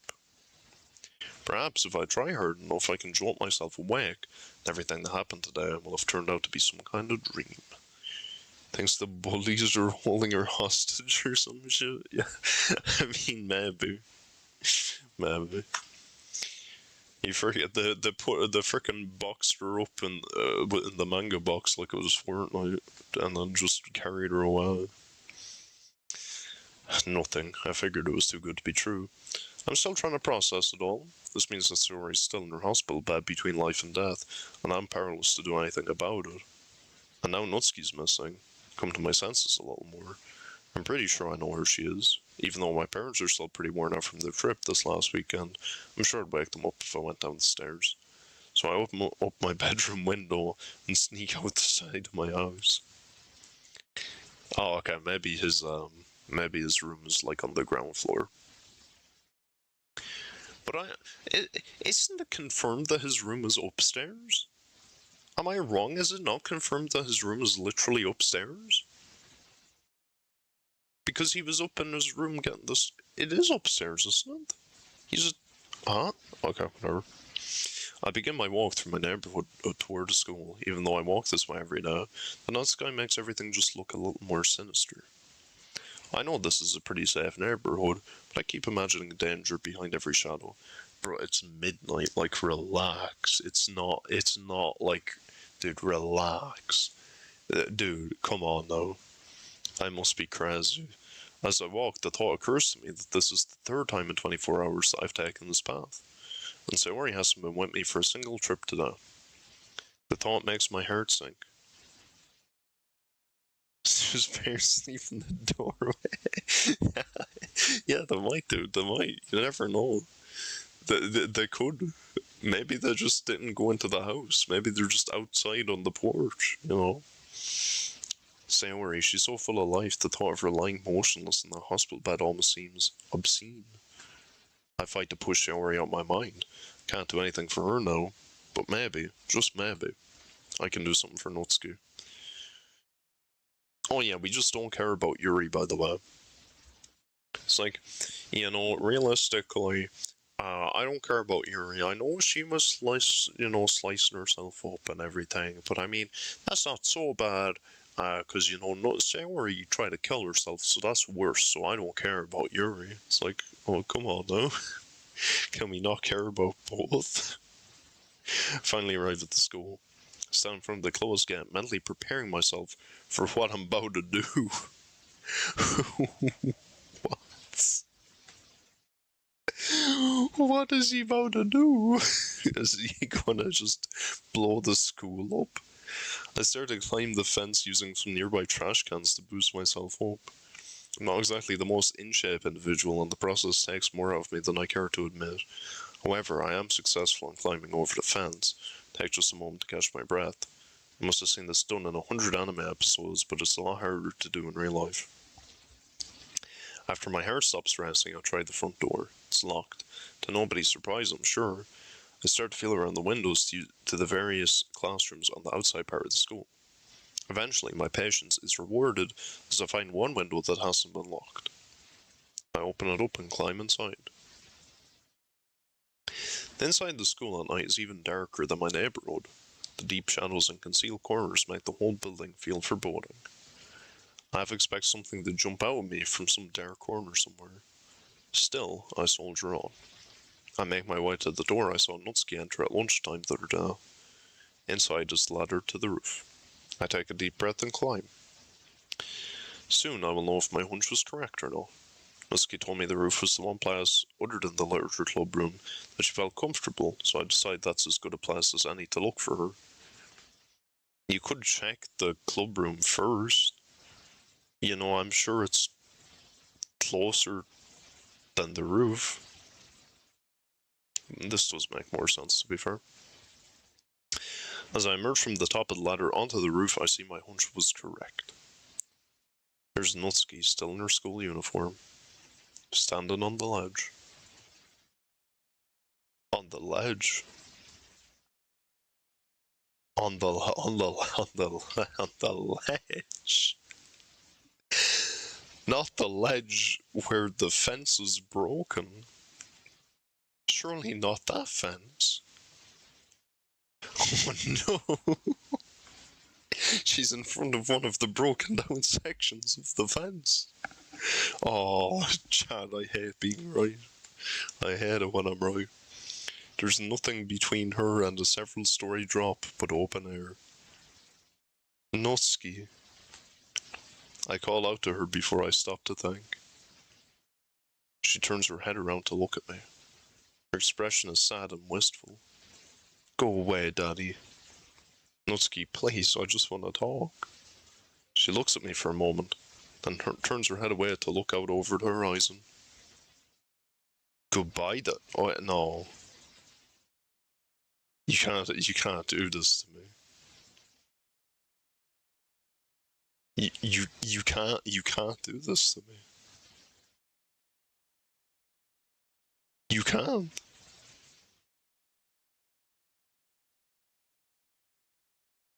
I'm so sick of people saying that to me. I dare to take a few steps closer to her. I'm not going anywhere, Natsuki. You might as well tell me what's on your mind.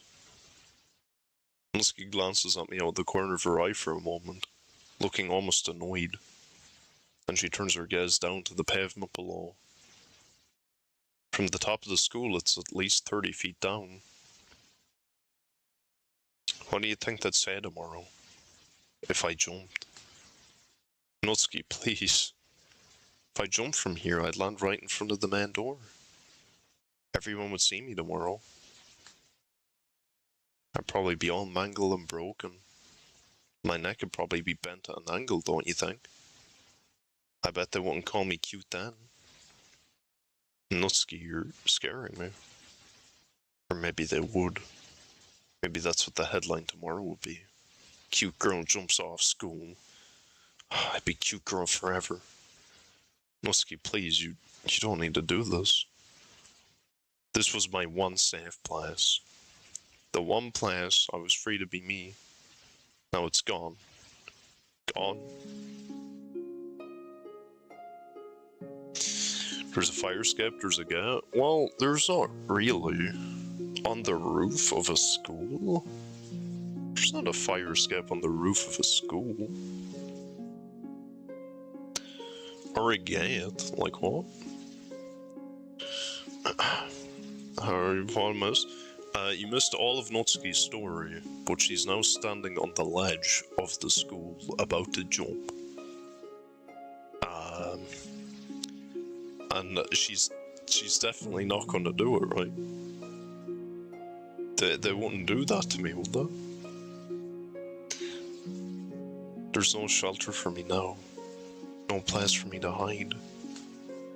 I'm not like the rest of you. I don't get to go home and relax.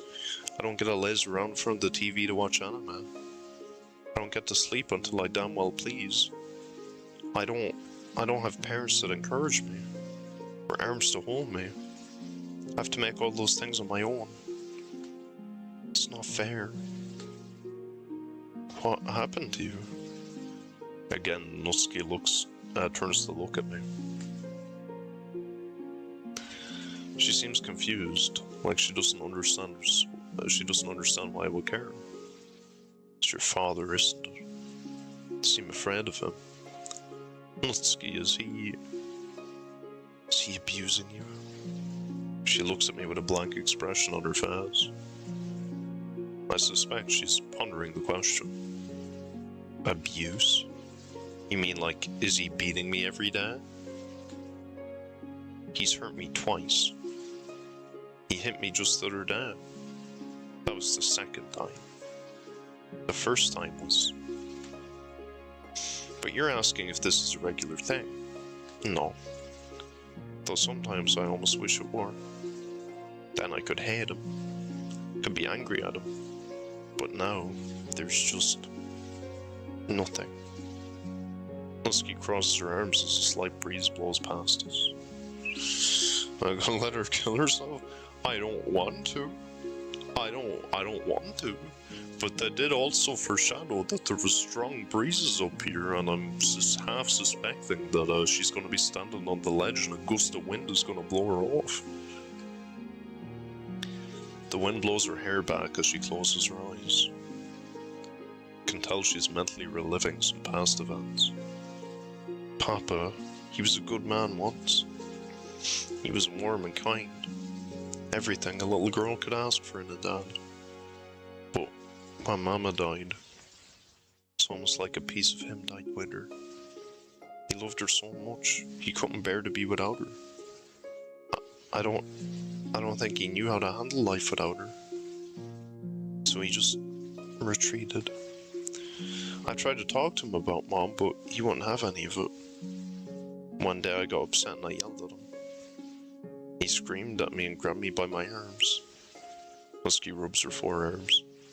It was the first time he hurt me. I think he knew. After that, we never talked about Mom again. Things were okay for a while, but eventually he started deteriorating. He started forgetting things. Couldn't concentrate at work, so they let him go. Got to the point that he couldn't even make his own food. So I had to take care of him. I had to take over the household chores. The bills, the meals, I had to find work for him. Natsuki looks away from me again. She starts to chuckle a little. You know what the worst part is? She turns to me again. Her eyes have started to water slightly, as if she's fighting back tears. He doesn't thank me. He doesn't even recognize me.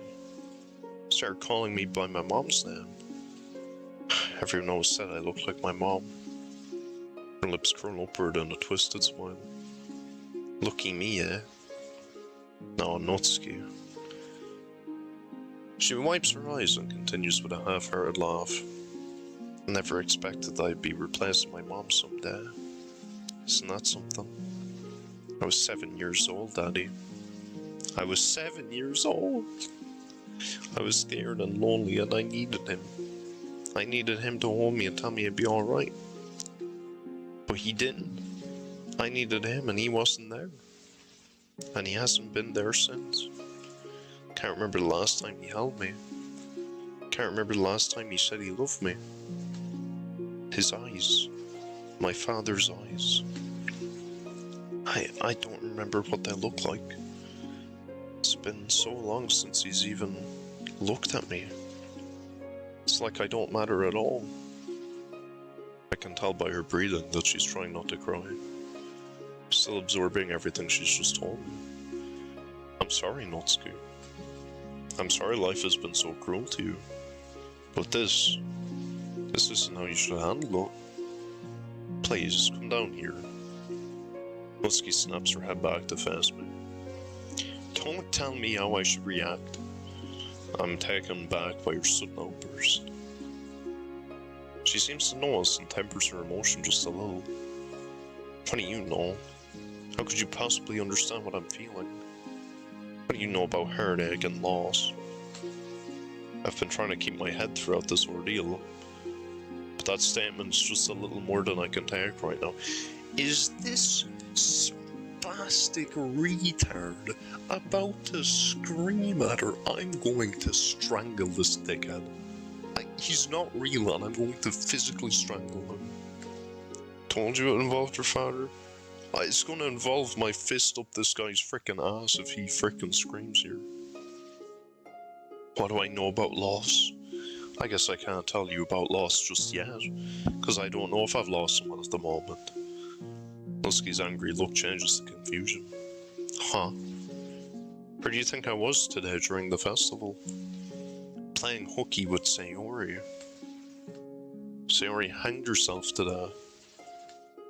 What? She hanged herself and I had to get her down. She was still alive then, but I don't know if she is now. She's unconscious and the doctor doesn't know when or if she'll wake up. Sayori. And I don't know how to feel. I can't mourn her because she isn't dead, and I can't celebrate her because she isn't there. And I found myself wishing she'd just be alive or dead so I can figure out how I'm supposed to feel. And I hate myself for thinking that. Now it's Natsuki's turn to be surprised by an outburst. So even when you tell me how conflicted you are by your feelings about your father, Yeah, I know what that feels like. I'll tell you another thing. I may have watched someone I love die today. I won't do it again. I'll jump off that ledge myself before I watch you do it. So please, if you won't come down for yourself, I raise my hand toward Natsuki. Do it for me. Okay, good. A decent save. Natsuki looks at my outstretched hand for a moment.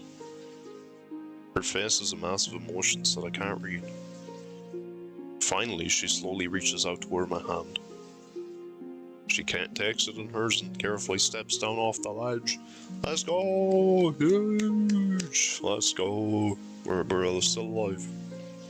We both step away from the edge of the rooftop as I take her other hand in mine. For a moment, we just stand there looking at each other in the darkness. Another gust of wind passes us, blowing her hair back. I can read several emotions on her face. Sadness, fear, anger. But behind all that, I can almost detect a hint of hope. I continue to hold Natsuki's hands as I look into her eyes. I want a better life for you, Natsuki. I want you to be safe and loved. I care about you. You matter to me. Natsuki opens her mouth to say something, and she clenches her teeth. She began rapidly breathing as she shuts her eyes tightly. Finally, she opens her mouth again. But instead of words or scream, there's only a moment of silence, followed by a loud wail. Tears begin to stream from her eyes as she moves closer to me. She balls her hands up into fists as she buries her face in my chest. Her wail has turned into a series of gasps and sobs, occasionally punctuated by her pounding her fist on my chest. I realize that this is years and years of pent-up anger and sadness. The mourning of a 7-year-old girl who could never say goodbye to her mother. And the anguish of a young woman who has lost her father. I put my arms around her as she continues to pour out years of resentment and neglect. I don't know how long we've been here like this, and I don't care. The world can wait while I hold her. And now the police are coming. Because we never told Monica. We told Monica to call the police, so the police are probably coming. After Natsuki had finished, we left the rooftop and exited the school. She stayed at Monica's house that night. Next day, Monica and I accompanied her to the police station.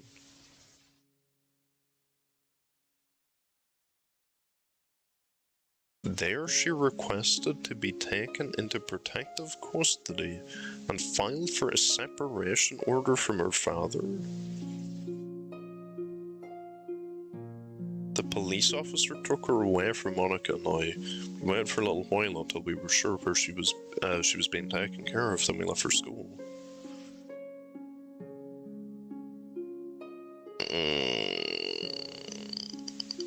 The day passed by slowly. My thoughts wandered between Serenity, Natsuki, and Yuri all day. Hoped and prayed they'd all be safe from their demons. Finally, the school day ended and I met up with Monica in the club room. Since Yuri didn't show up for the meeting, we both agreed to go to the police station to check on Natsuki.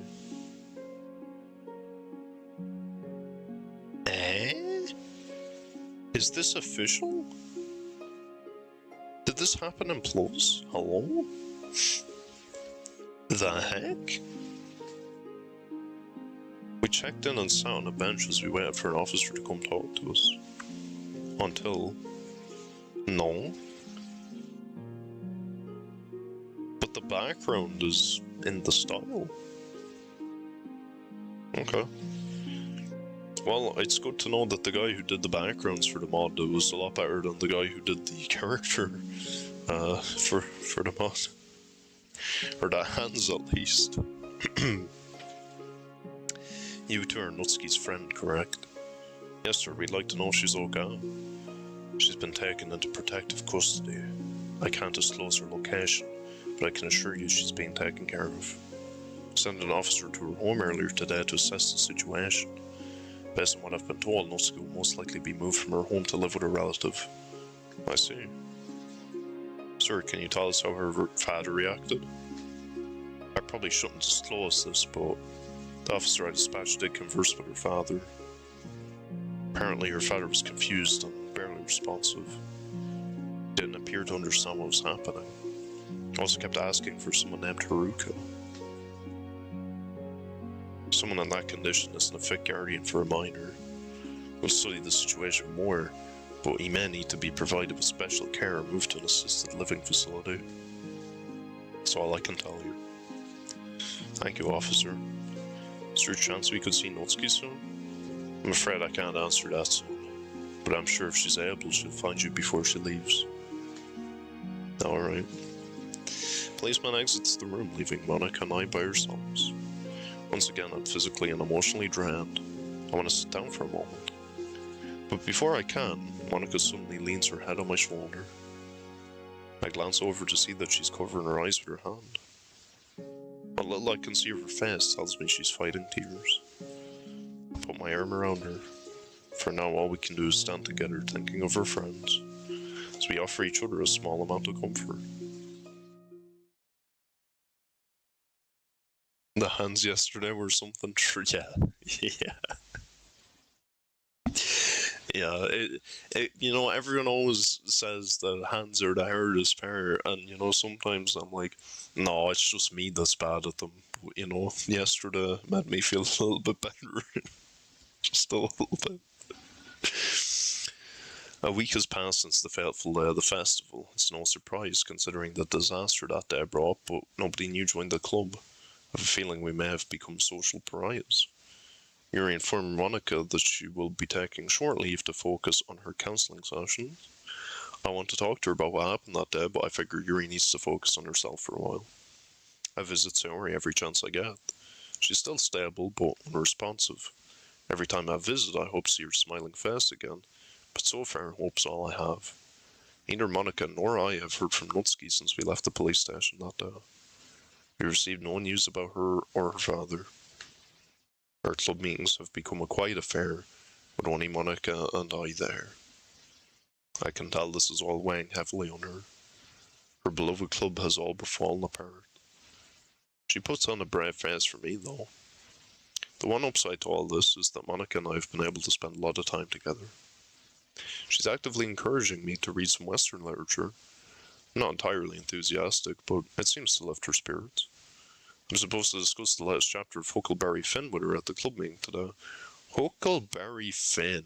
I haven't read this book at all. But I know it was mentioned in the Jakers, The Adventures of Piggly-Winks. So maybe it could be worth looking into. It's ass.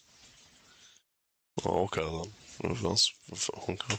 Alright, moving on.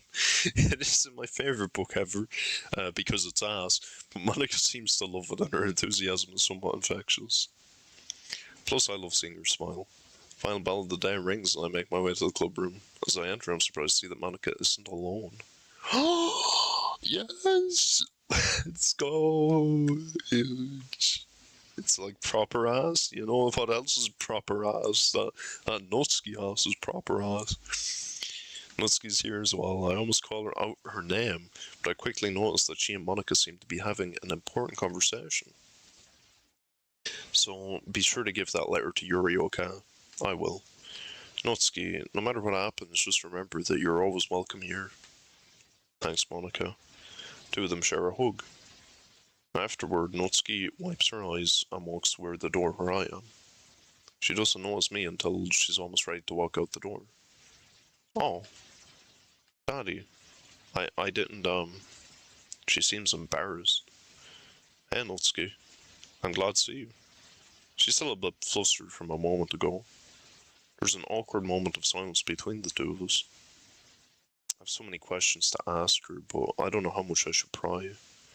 I decide to keep it simple. So, how have things been? Natsuki glances back at Monika, who's shuffling some papers at her desk.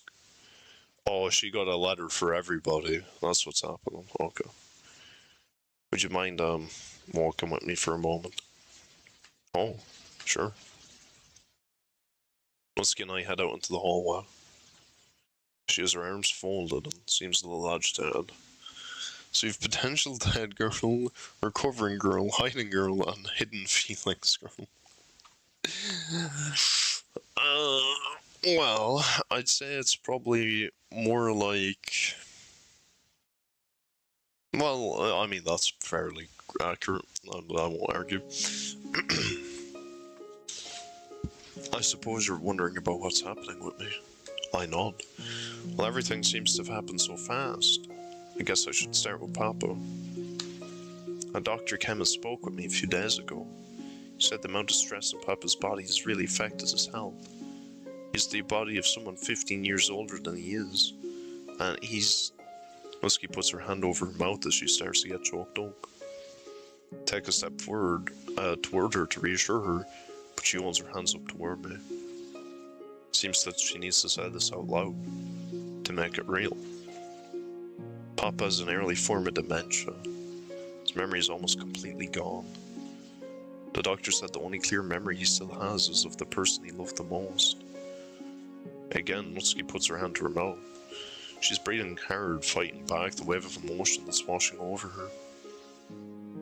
How are you? I don't know. I don't know if I can process all that right now. A few months pass as Natsuki regains her composure. Anyway, that's that.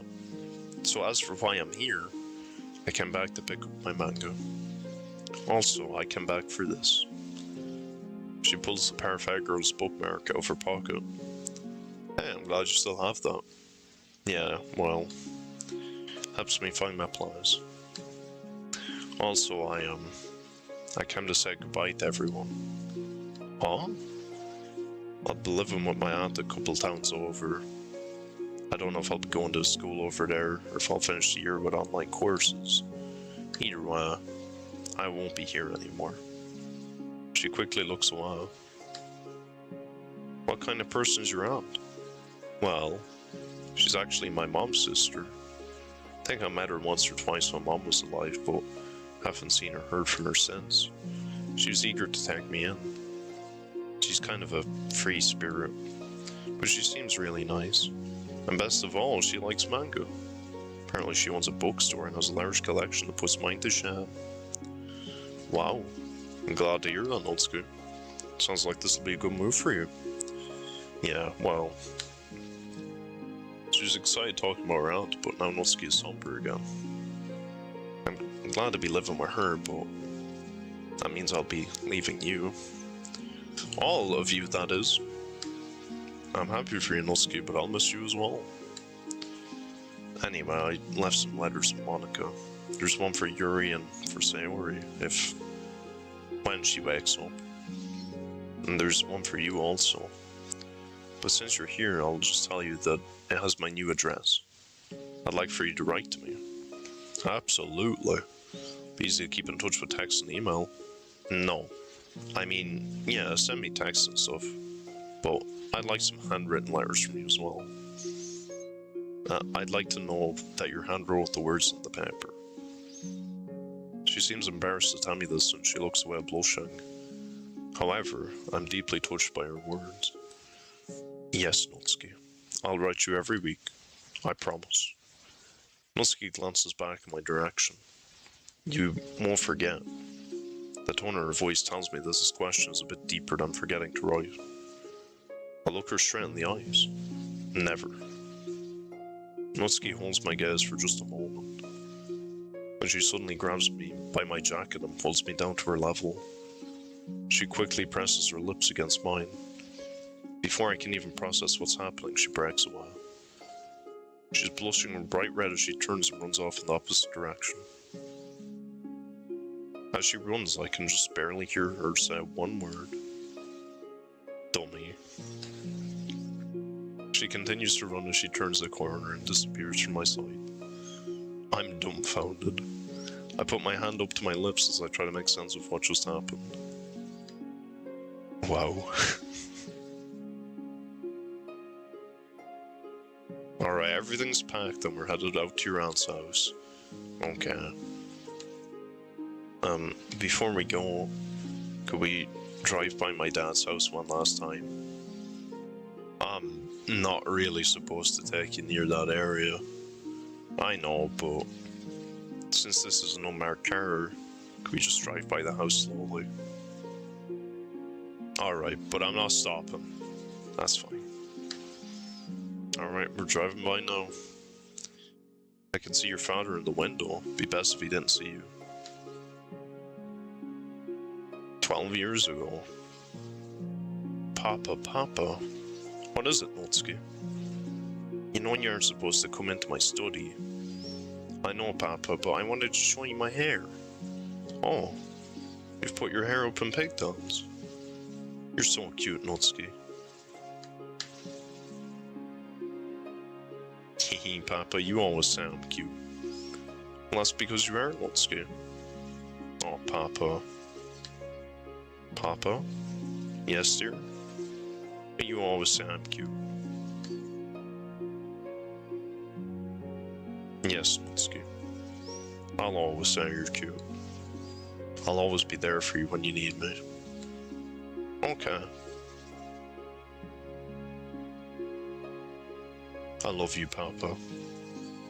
I love you too, my darling Natsuki. He didn't see you, did he? No, he doesn't see me. Not anymore. Alright then. We're heading out. Goodbye, Papa.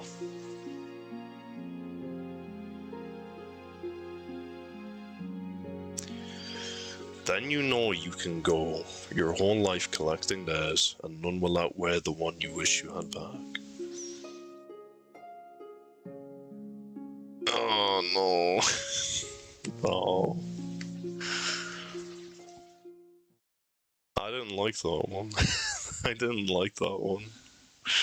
Oh, that's sad. That's tough. That's tough. Feels bad, man. Oh. Oh, what a horrible experience. Oh, that's bad. I had that. That's so sad. Oh, why couldn't this have just been nice, you know? Why couldn't it have been happy endings all around? Why couldn't we have just all been happy? You know, wouldn't that have been nice? Wouldn't it have been nice if we were all just, like, happy? No? Is that too much to ask for? Oh, that sucks. Alright, whatever. Well, that was the Doki mod. Yeah. That sucks. Oh man, it feels bad, because then you feel bad for the dad. It's like, oh no. Then you feel bad for everybody. It's like, oh no. Damn. Good mod. A very good mod. Very cool. The only thing with the mod that I would say is that I didn't like how it was kind of a little kind of slow burn, which I didn't think they really needed to do. I think they kind of went with the, you know, you can even play this if you've not played the original thing, but it's like, if you've not played the original, you're probably not playing mods. But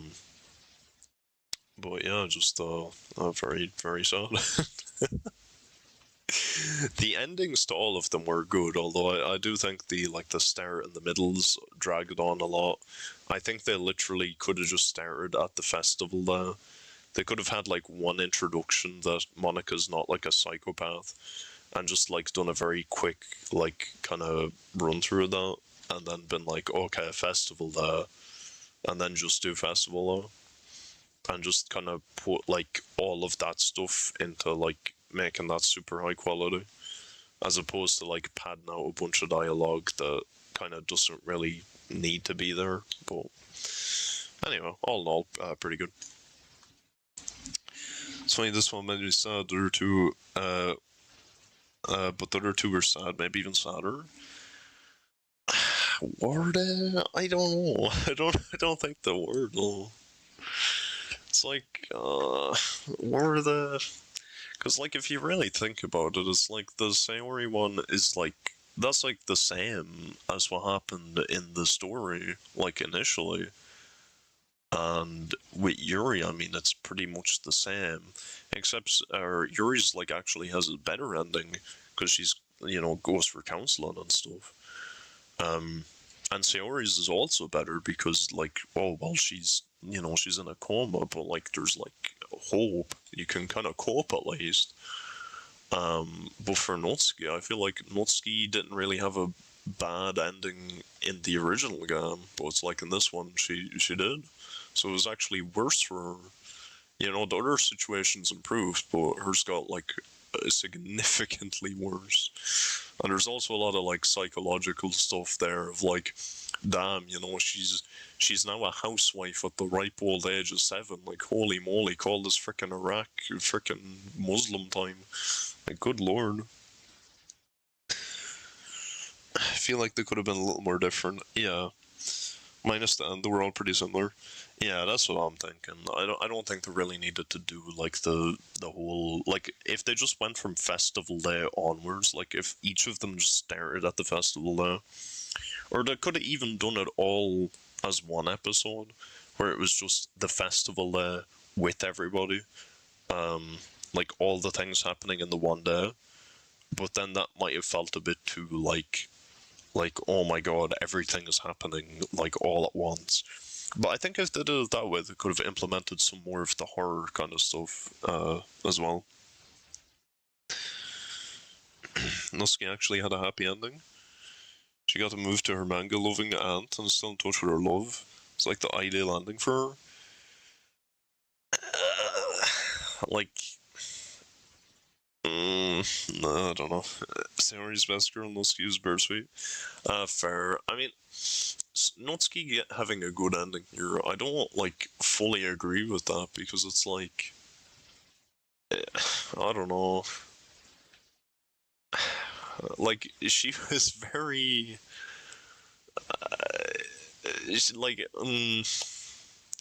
like you could look at it that way, but it's like realistically she doesn't want to be like going with her aunt. Like, that's not the dream. The dream is like, yo, I have 2 parents and I don't have to fricking cook and clean every day.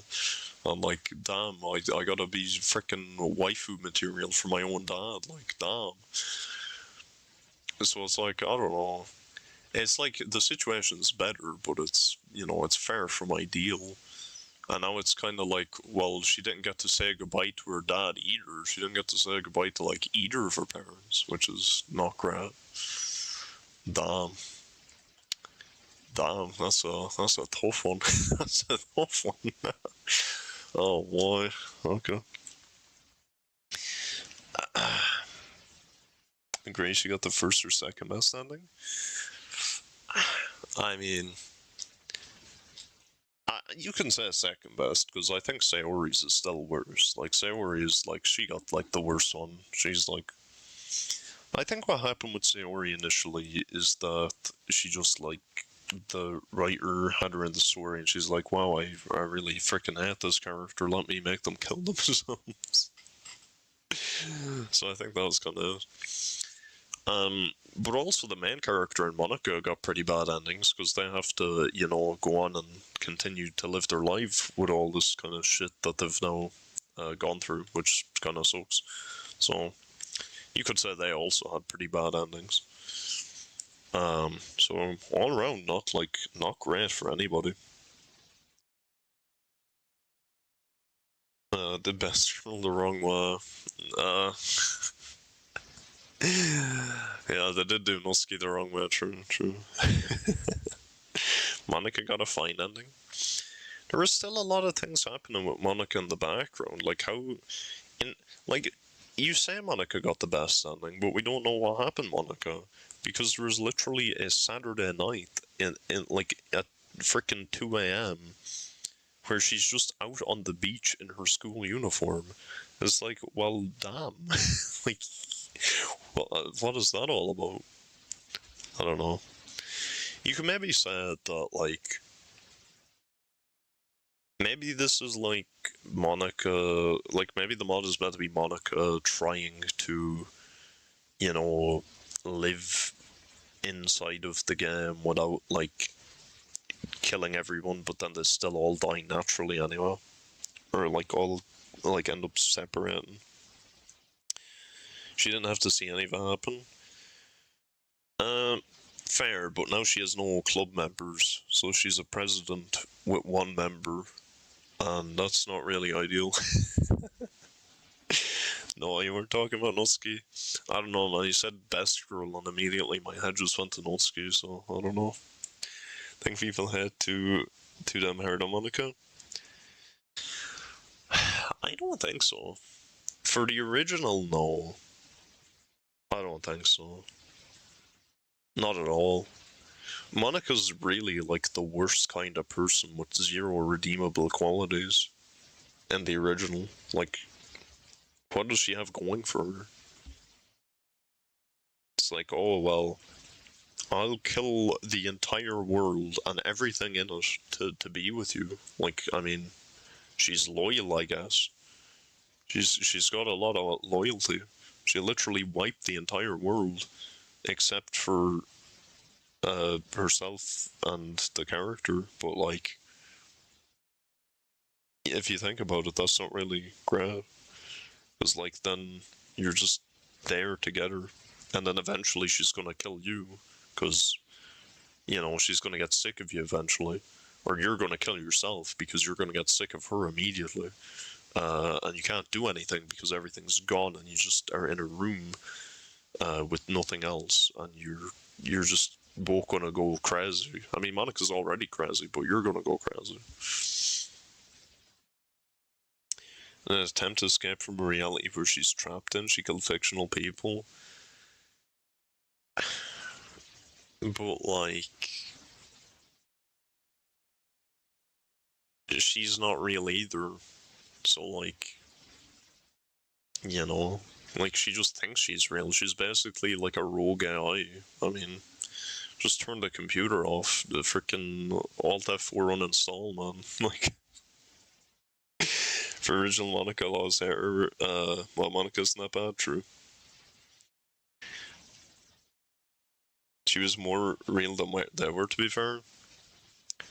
Well, yeah, but remember, we played that one game, Atri.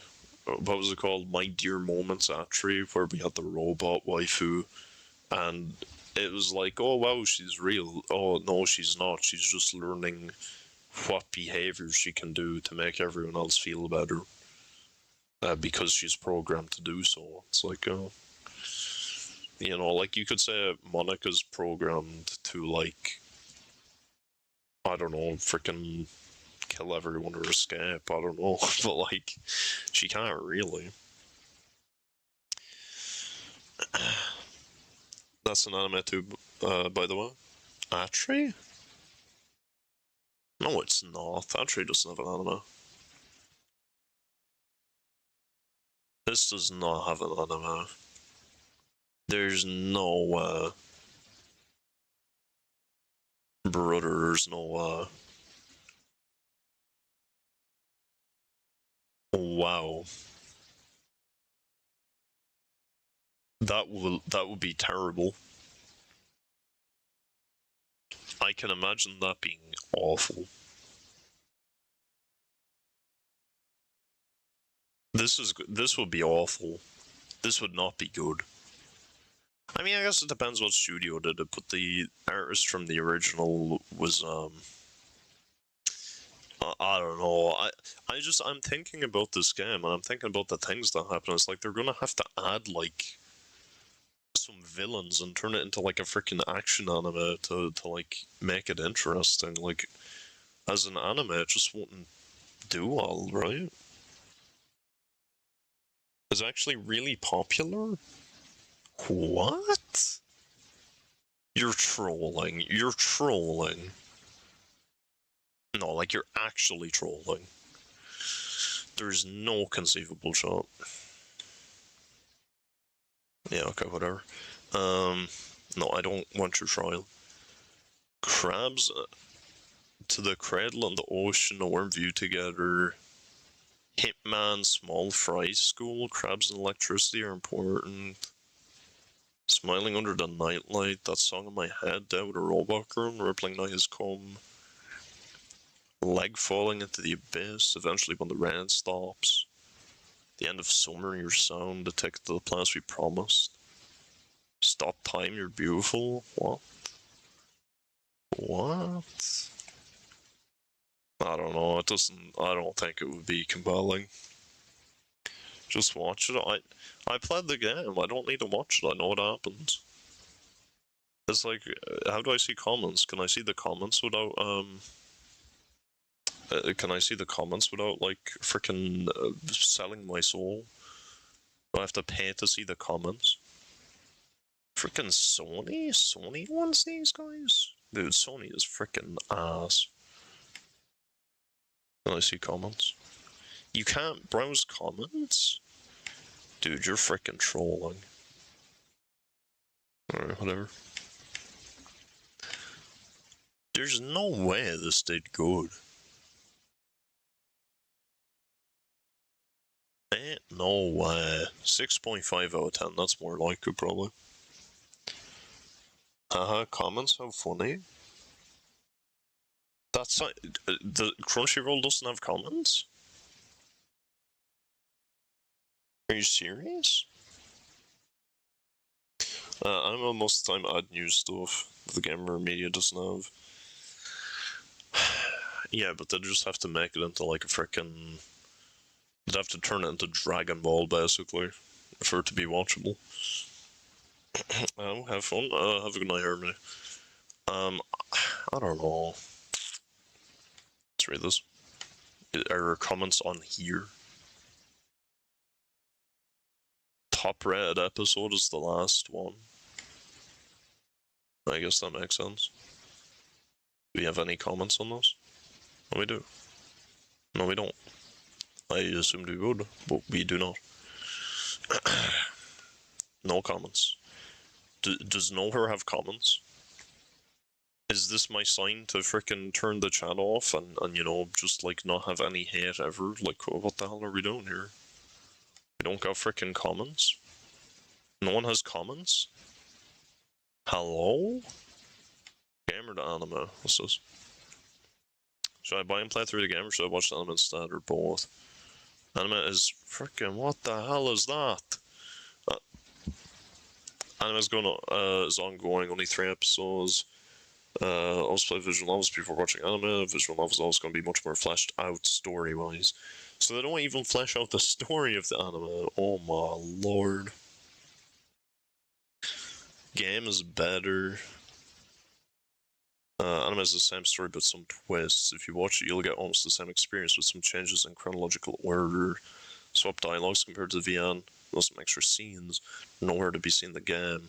Some scenes have been changed for better storytelling. But the outcome is still the same as far as the game.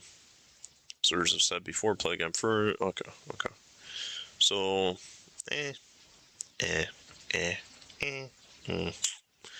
You know. It is what it is. So, I have decisions to make. And those decisions pertain to the future of the channel. Oh my word, the future of the channel, no way! Wow, isn't that scary and exciting? Wow. So, the questions are... Well, it's not really a question. I think it has to be like a certified fact that I really have to stop streaming as much. I really gotta cut down on streams, for sure. Because I don't think streaming this much is sustainable. Not just in terms of, like, I don't know, like, time or whatever, like, which is not as big a deal. But I think the big deal is just you run out very quickly of what to stream. It's like, oh, it's not really... Damn, 4 hours a day? Nani, that's a lot. Like, that's a lot of content to put in. It's like, I don't know where I'm gonna get all that. It's like the only thing that I could reasonably do stream-wise is, you know, stream drawing thumbnails or something. Which I don't think would be super entertaining. I don't think that'd be very, like, I don't think it'd be super, like, good at all. But it might be the only thing that I could do. Because, like, I love the streams, I love doing streams, but it's like, I feel like it's pointless if I'm not streaming something that you guys are into, which it seems I've not hit a game like that in quite a while, right? It's been like, when was the last time I streamed something that y'all liked? Or that you all were interested in? Let me have a look. Let's have a look. Let's have a quick look. What do we have? We have...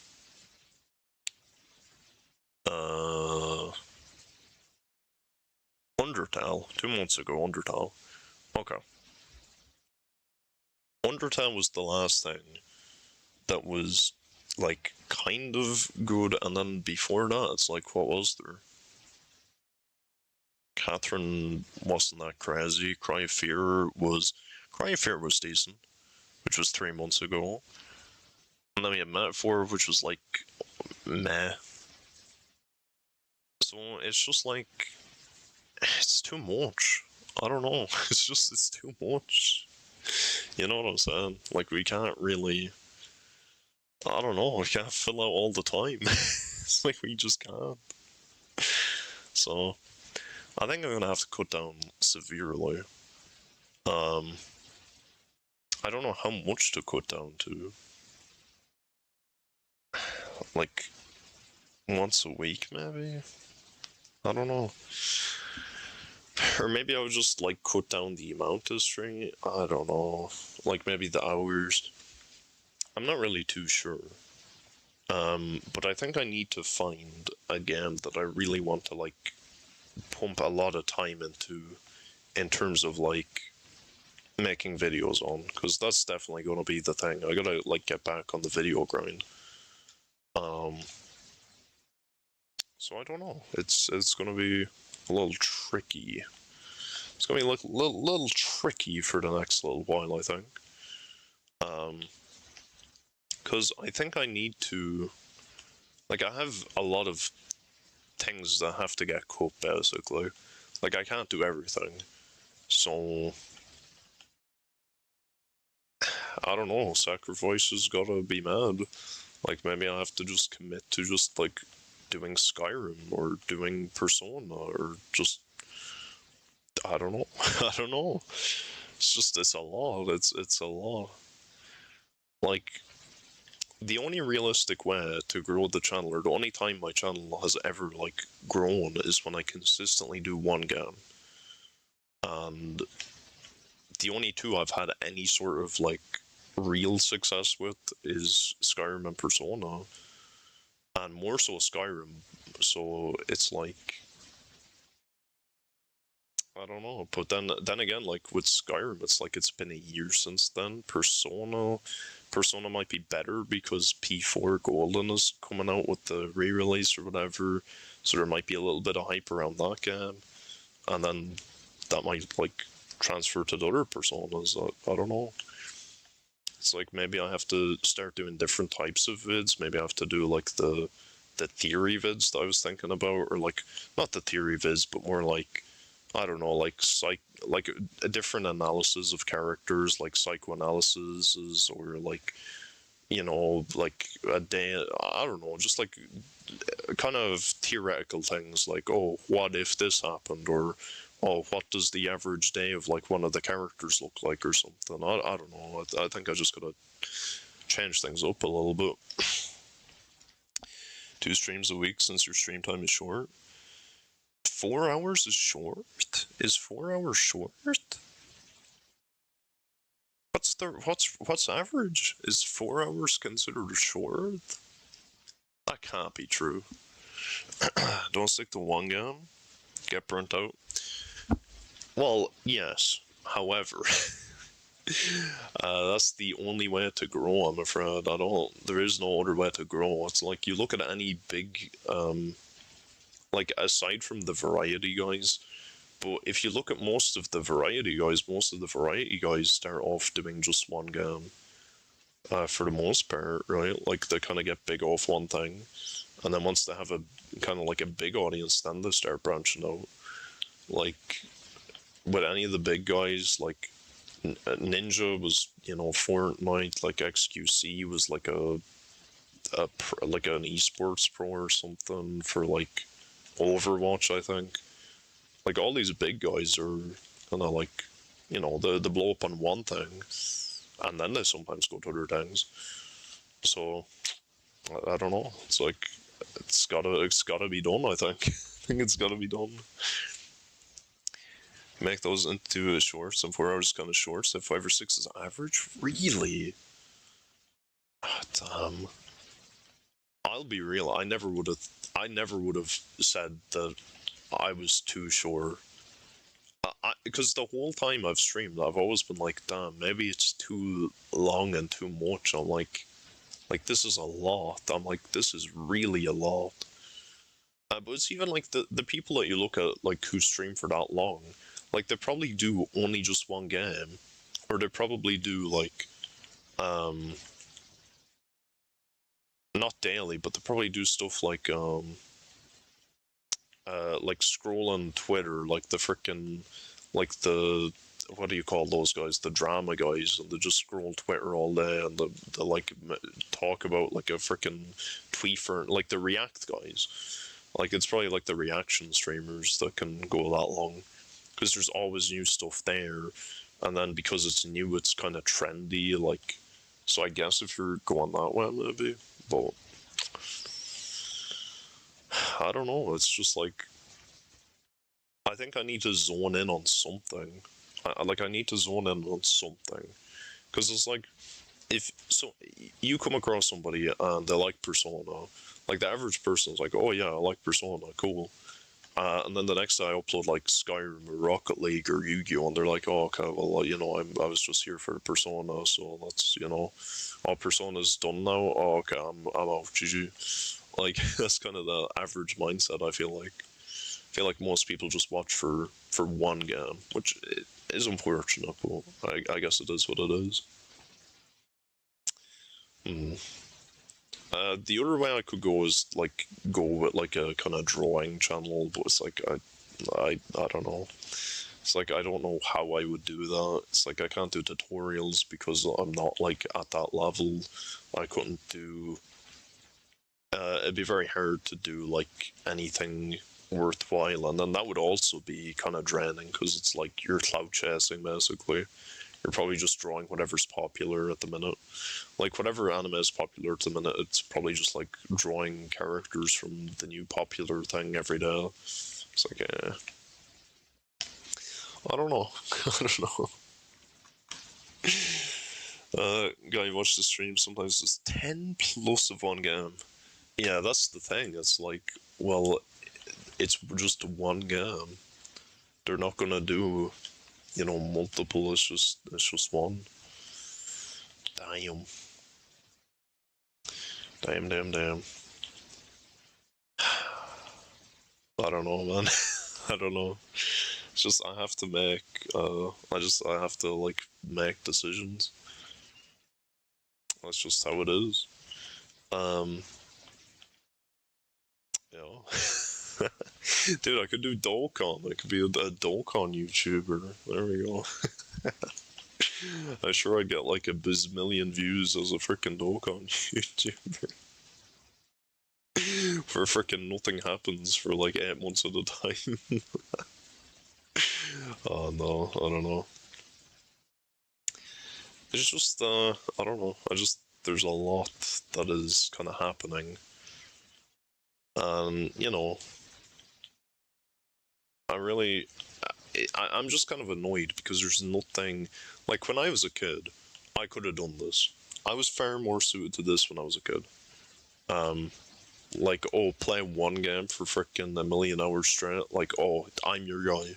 Freaking MW3, BF3, FIFA, COD, like anything. Freaking Need for Speed even. Yeah, like you put me on anything, I'm good. I'll go for freaking ever.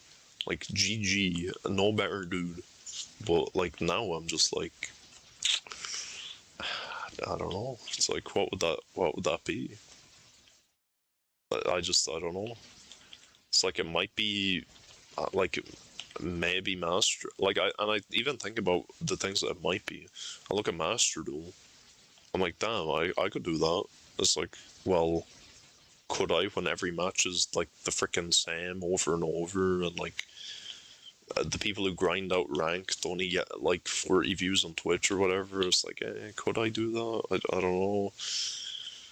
It's like you're in with the big fish there. Like there's no like small guys in freaking Master Duel. You're only like dealing with freaking monsters. I don't know, and they're all like XQC clones, and it's like, oh my god, freaking kill me. That's one thing I've really hated. I've never watched XQC. I've seen clips of him where he's like, oh, dude, dude. And then it's like, well, freaking all these other YouTubers have started copying that. And I'm like, oh my god, I want to strangle you. It's like, it's horrible. Yeah. Guy you watched didn't post for a year recently came back. It's getting about 2K views of it. For playing and talking about Doki. No. No freaking wow. Dokkan, man. Freaking Dokkan. Oh, man. It's like, what does he talk about, man? He has to make shit up. There's nothing there. He's gotta make shit up. Oh, no. That's the other thing. I'm like, anytime I see any of these guys and they make like vids about these games and like, oh, news about this, and it's like they take like one sentence and they run a mile with it, and they're just like, just anything to hit 8 minutes. Or like, yeah, I'm gonna talk about this one line of the news for 8 minutes and like speculate on something that's like nothing. Like, oh, just it feels slimy. It's like, I guess if you're like kind of hyping up the community, you're like, yeah, dude, something big could be coming. Like you're getting people excited, but it's like if you're just lying, it feels very disingenuous. Mm. Mm. I think realistically, the thing that maybe appeals to me most currently is doing like some sort of Persona 5 like what if videos, like, but even then it's you know. I don't know. It's like that's a lot of effort for something that it's like I don't.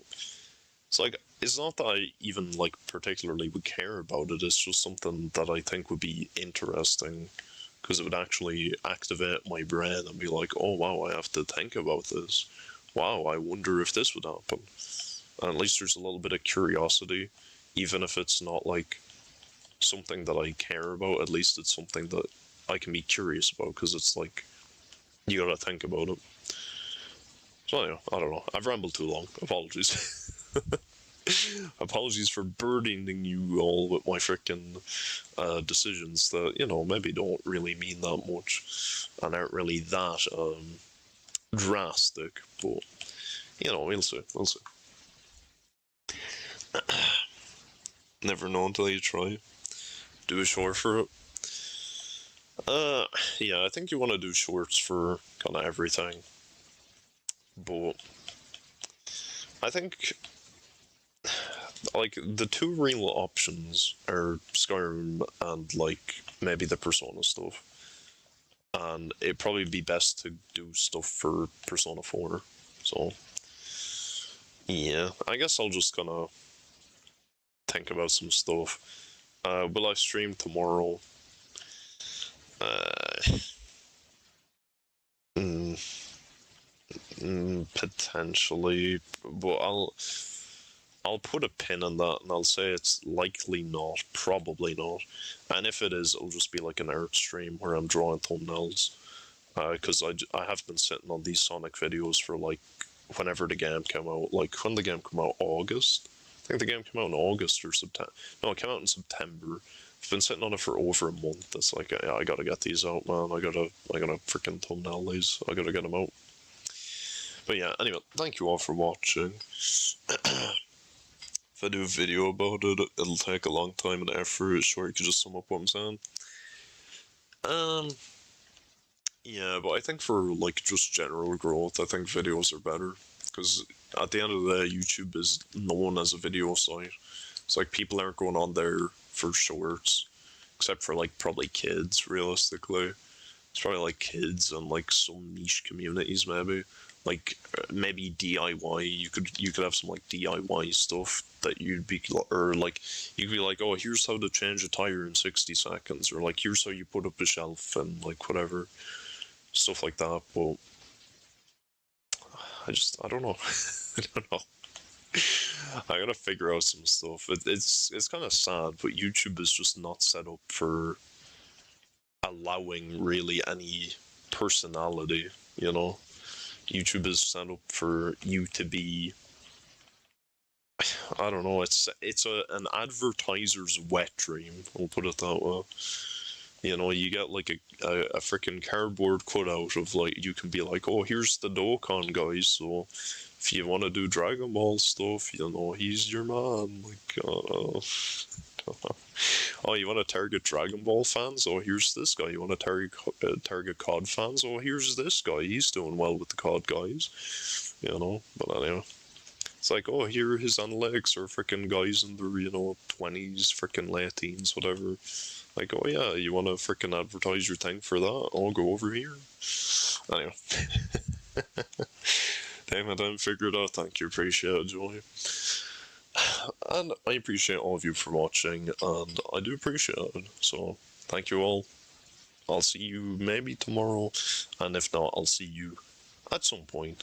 This is not goodbye, this is merely I will see you next time. Bye bye.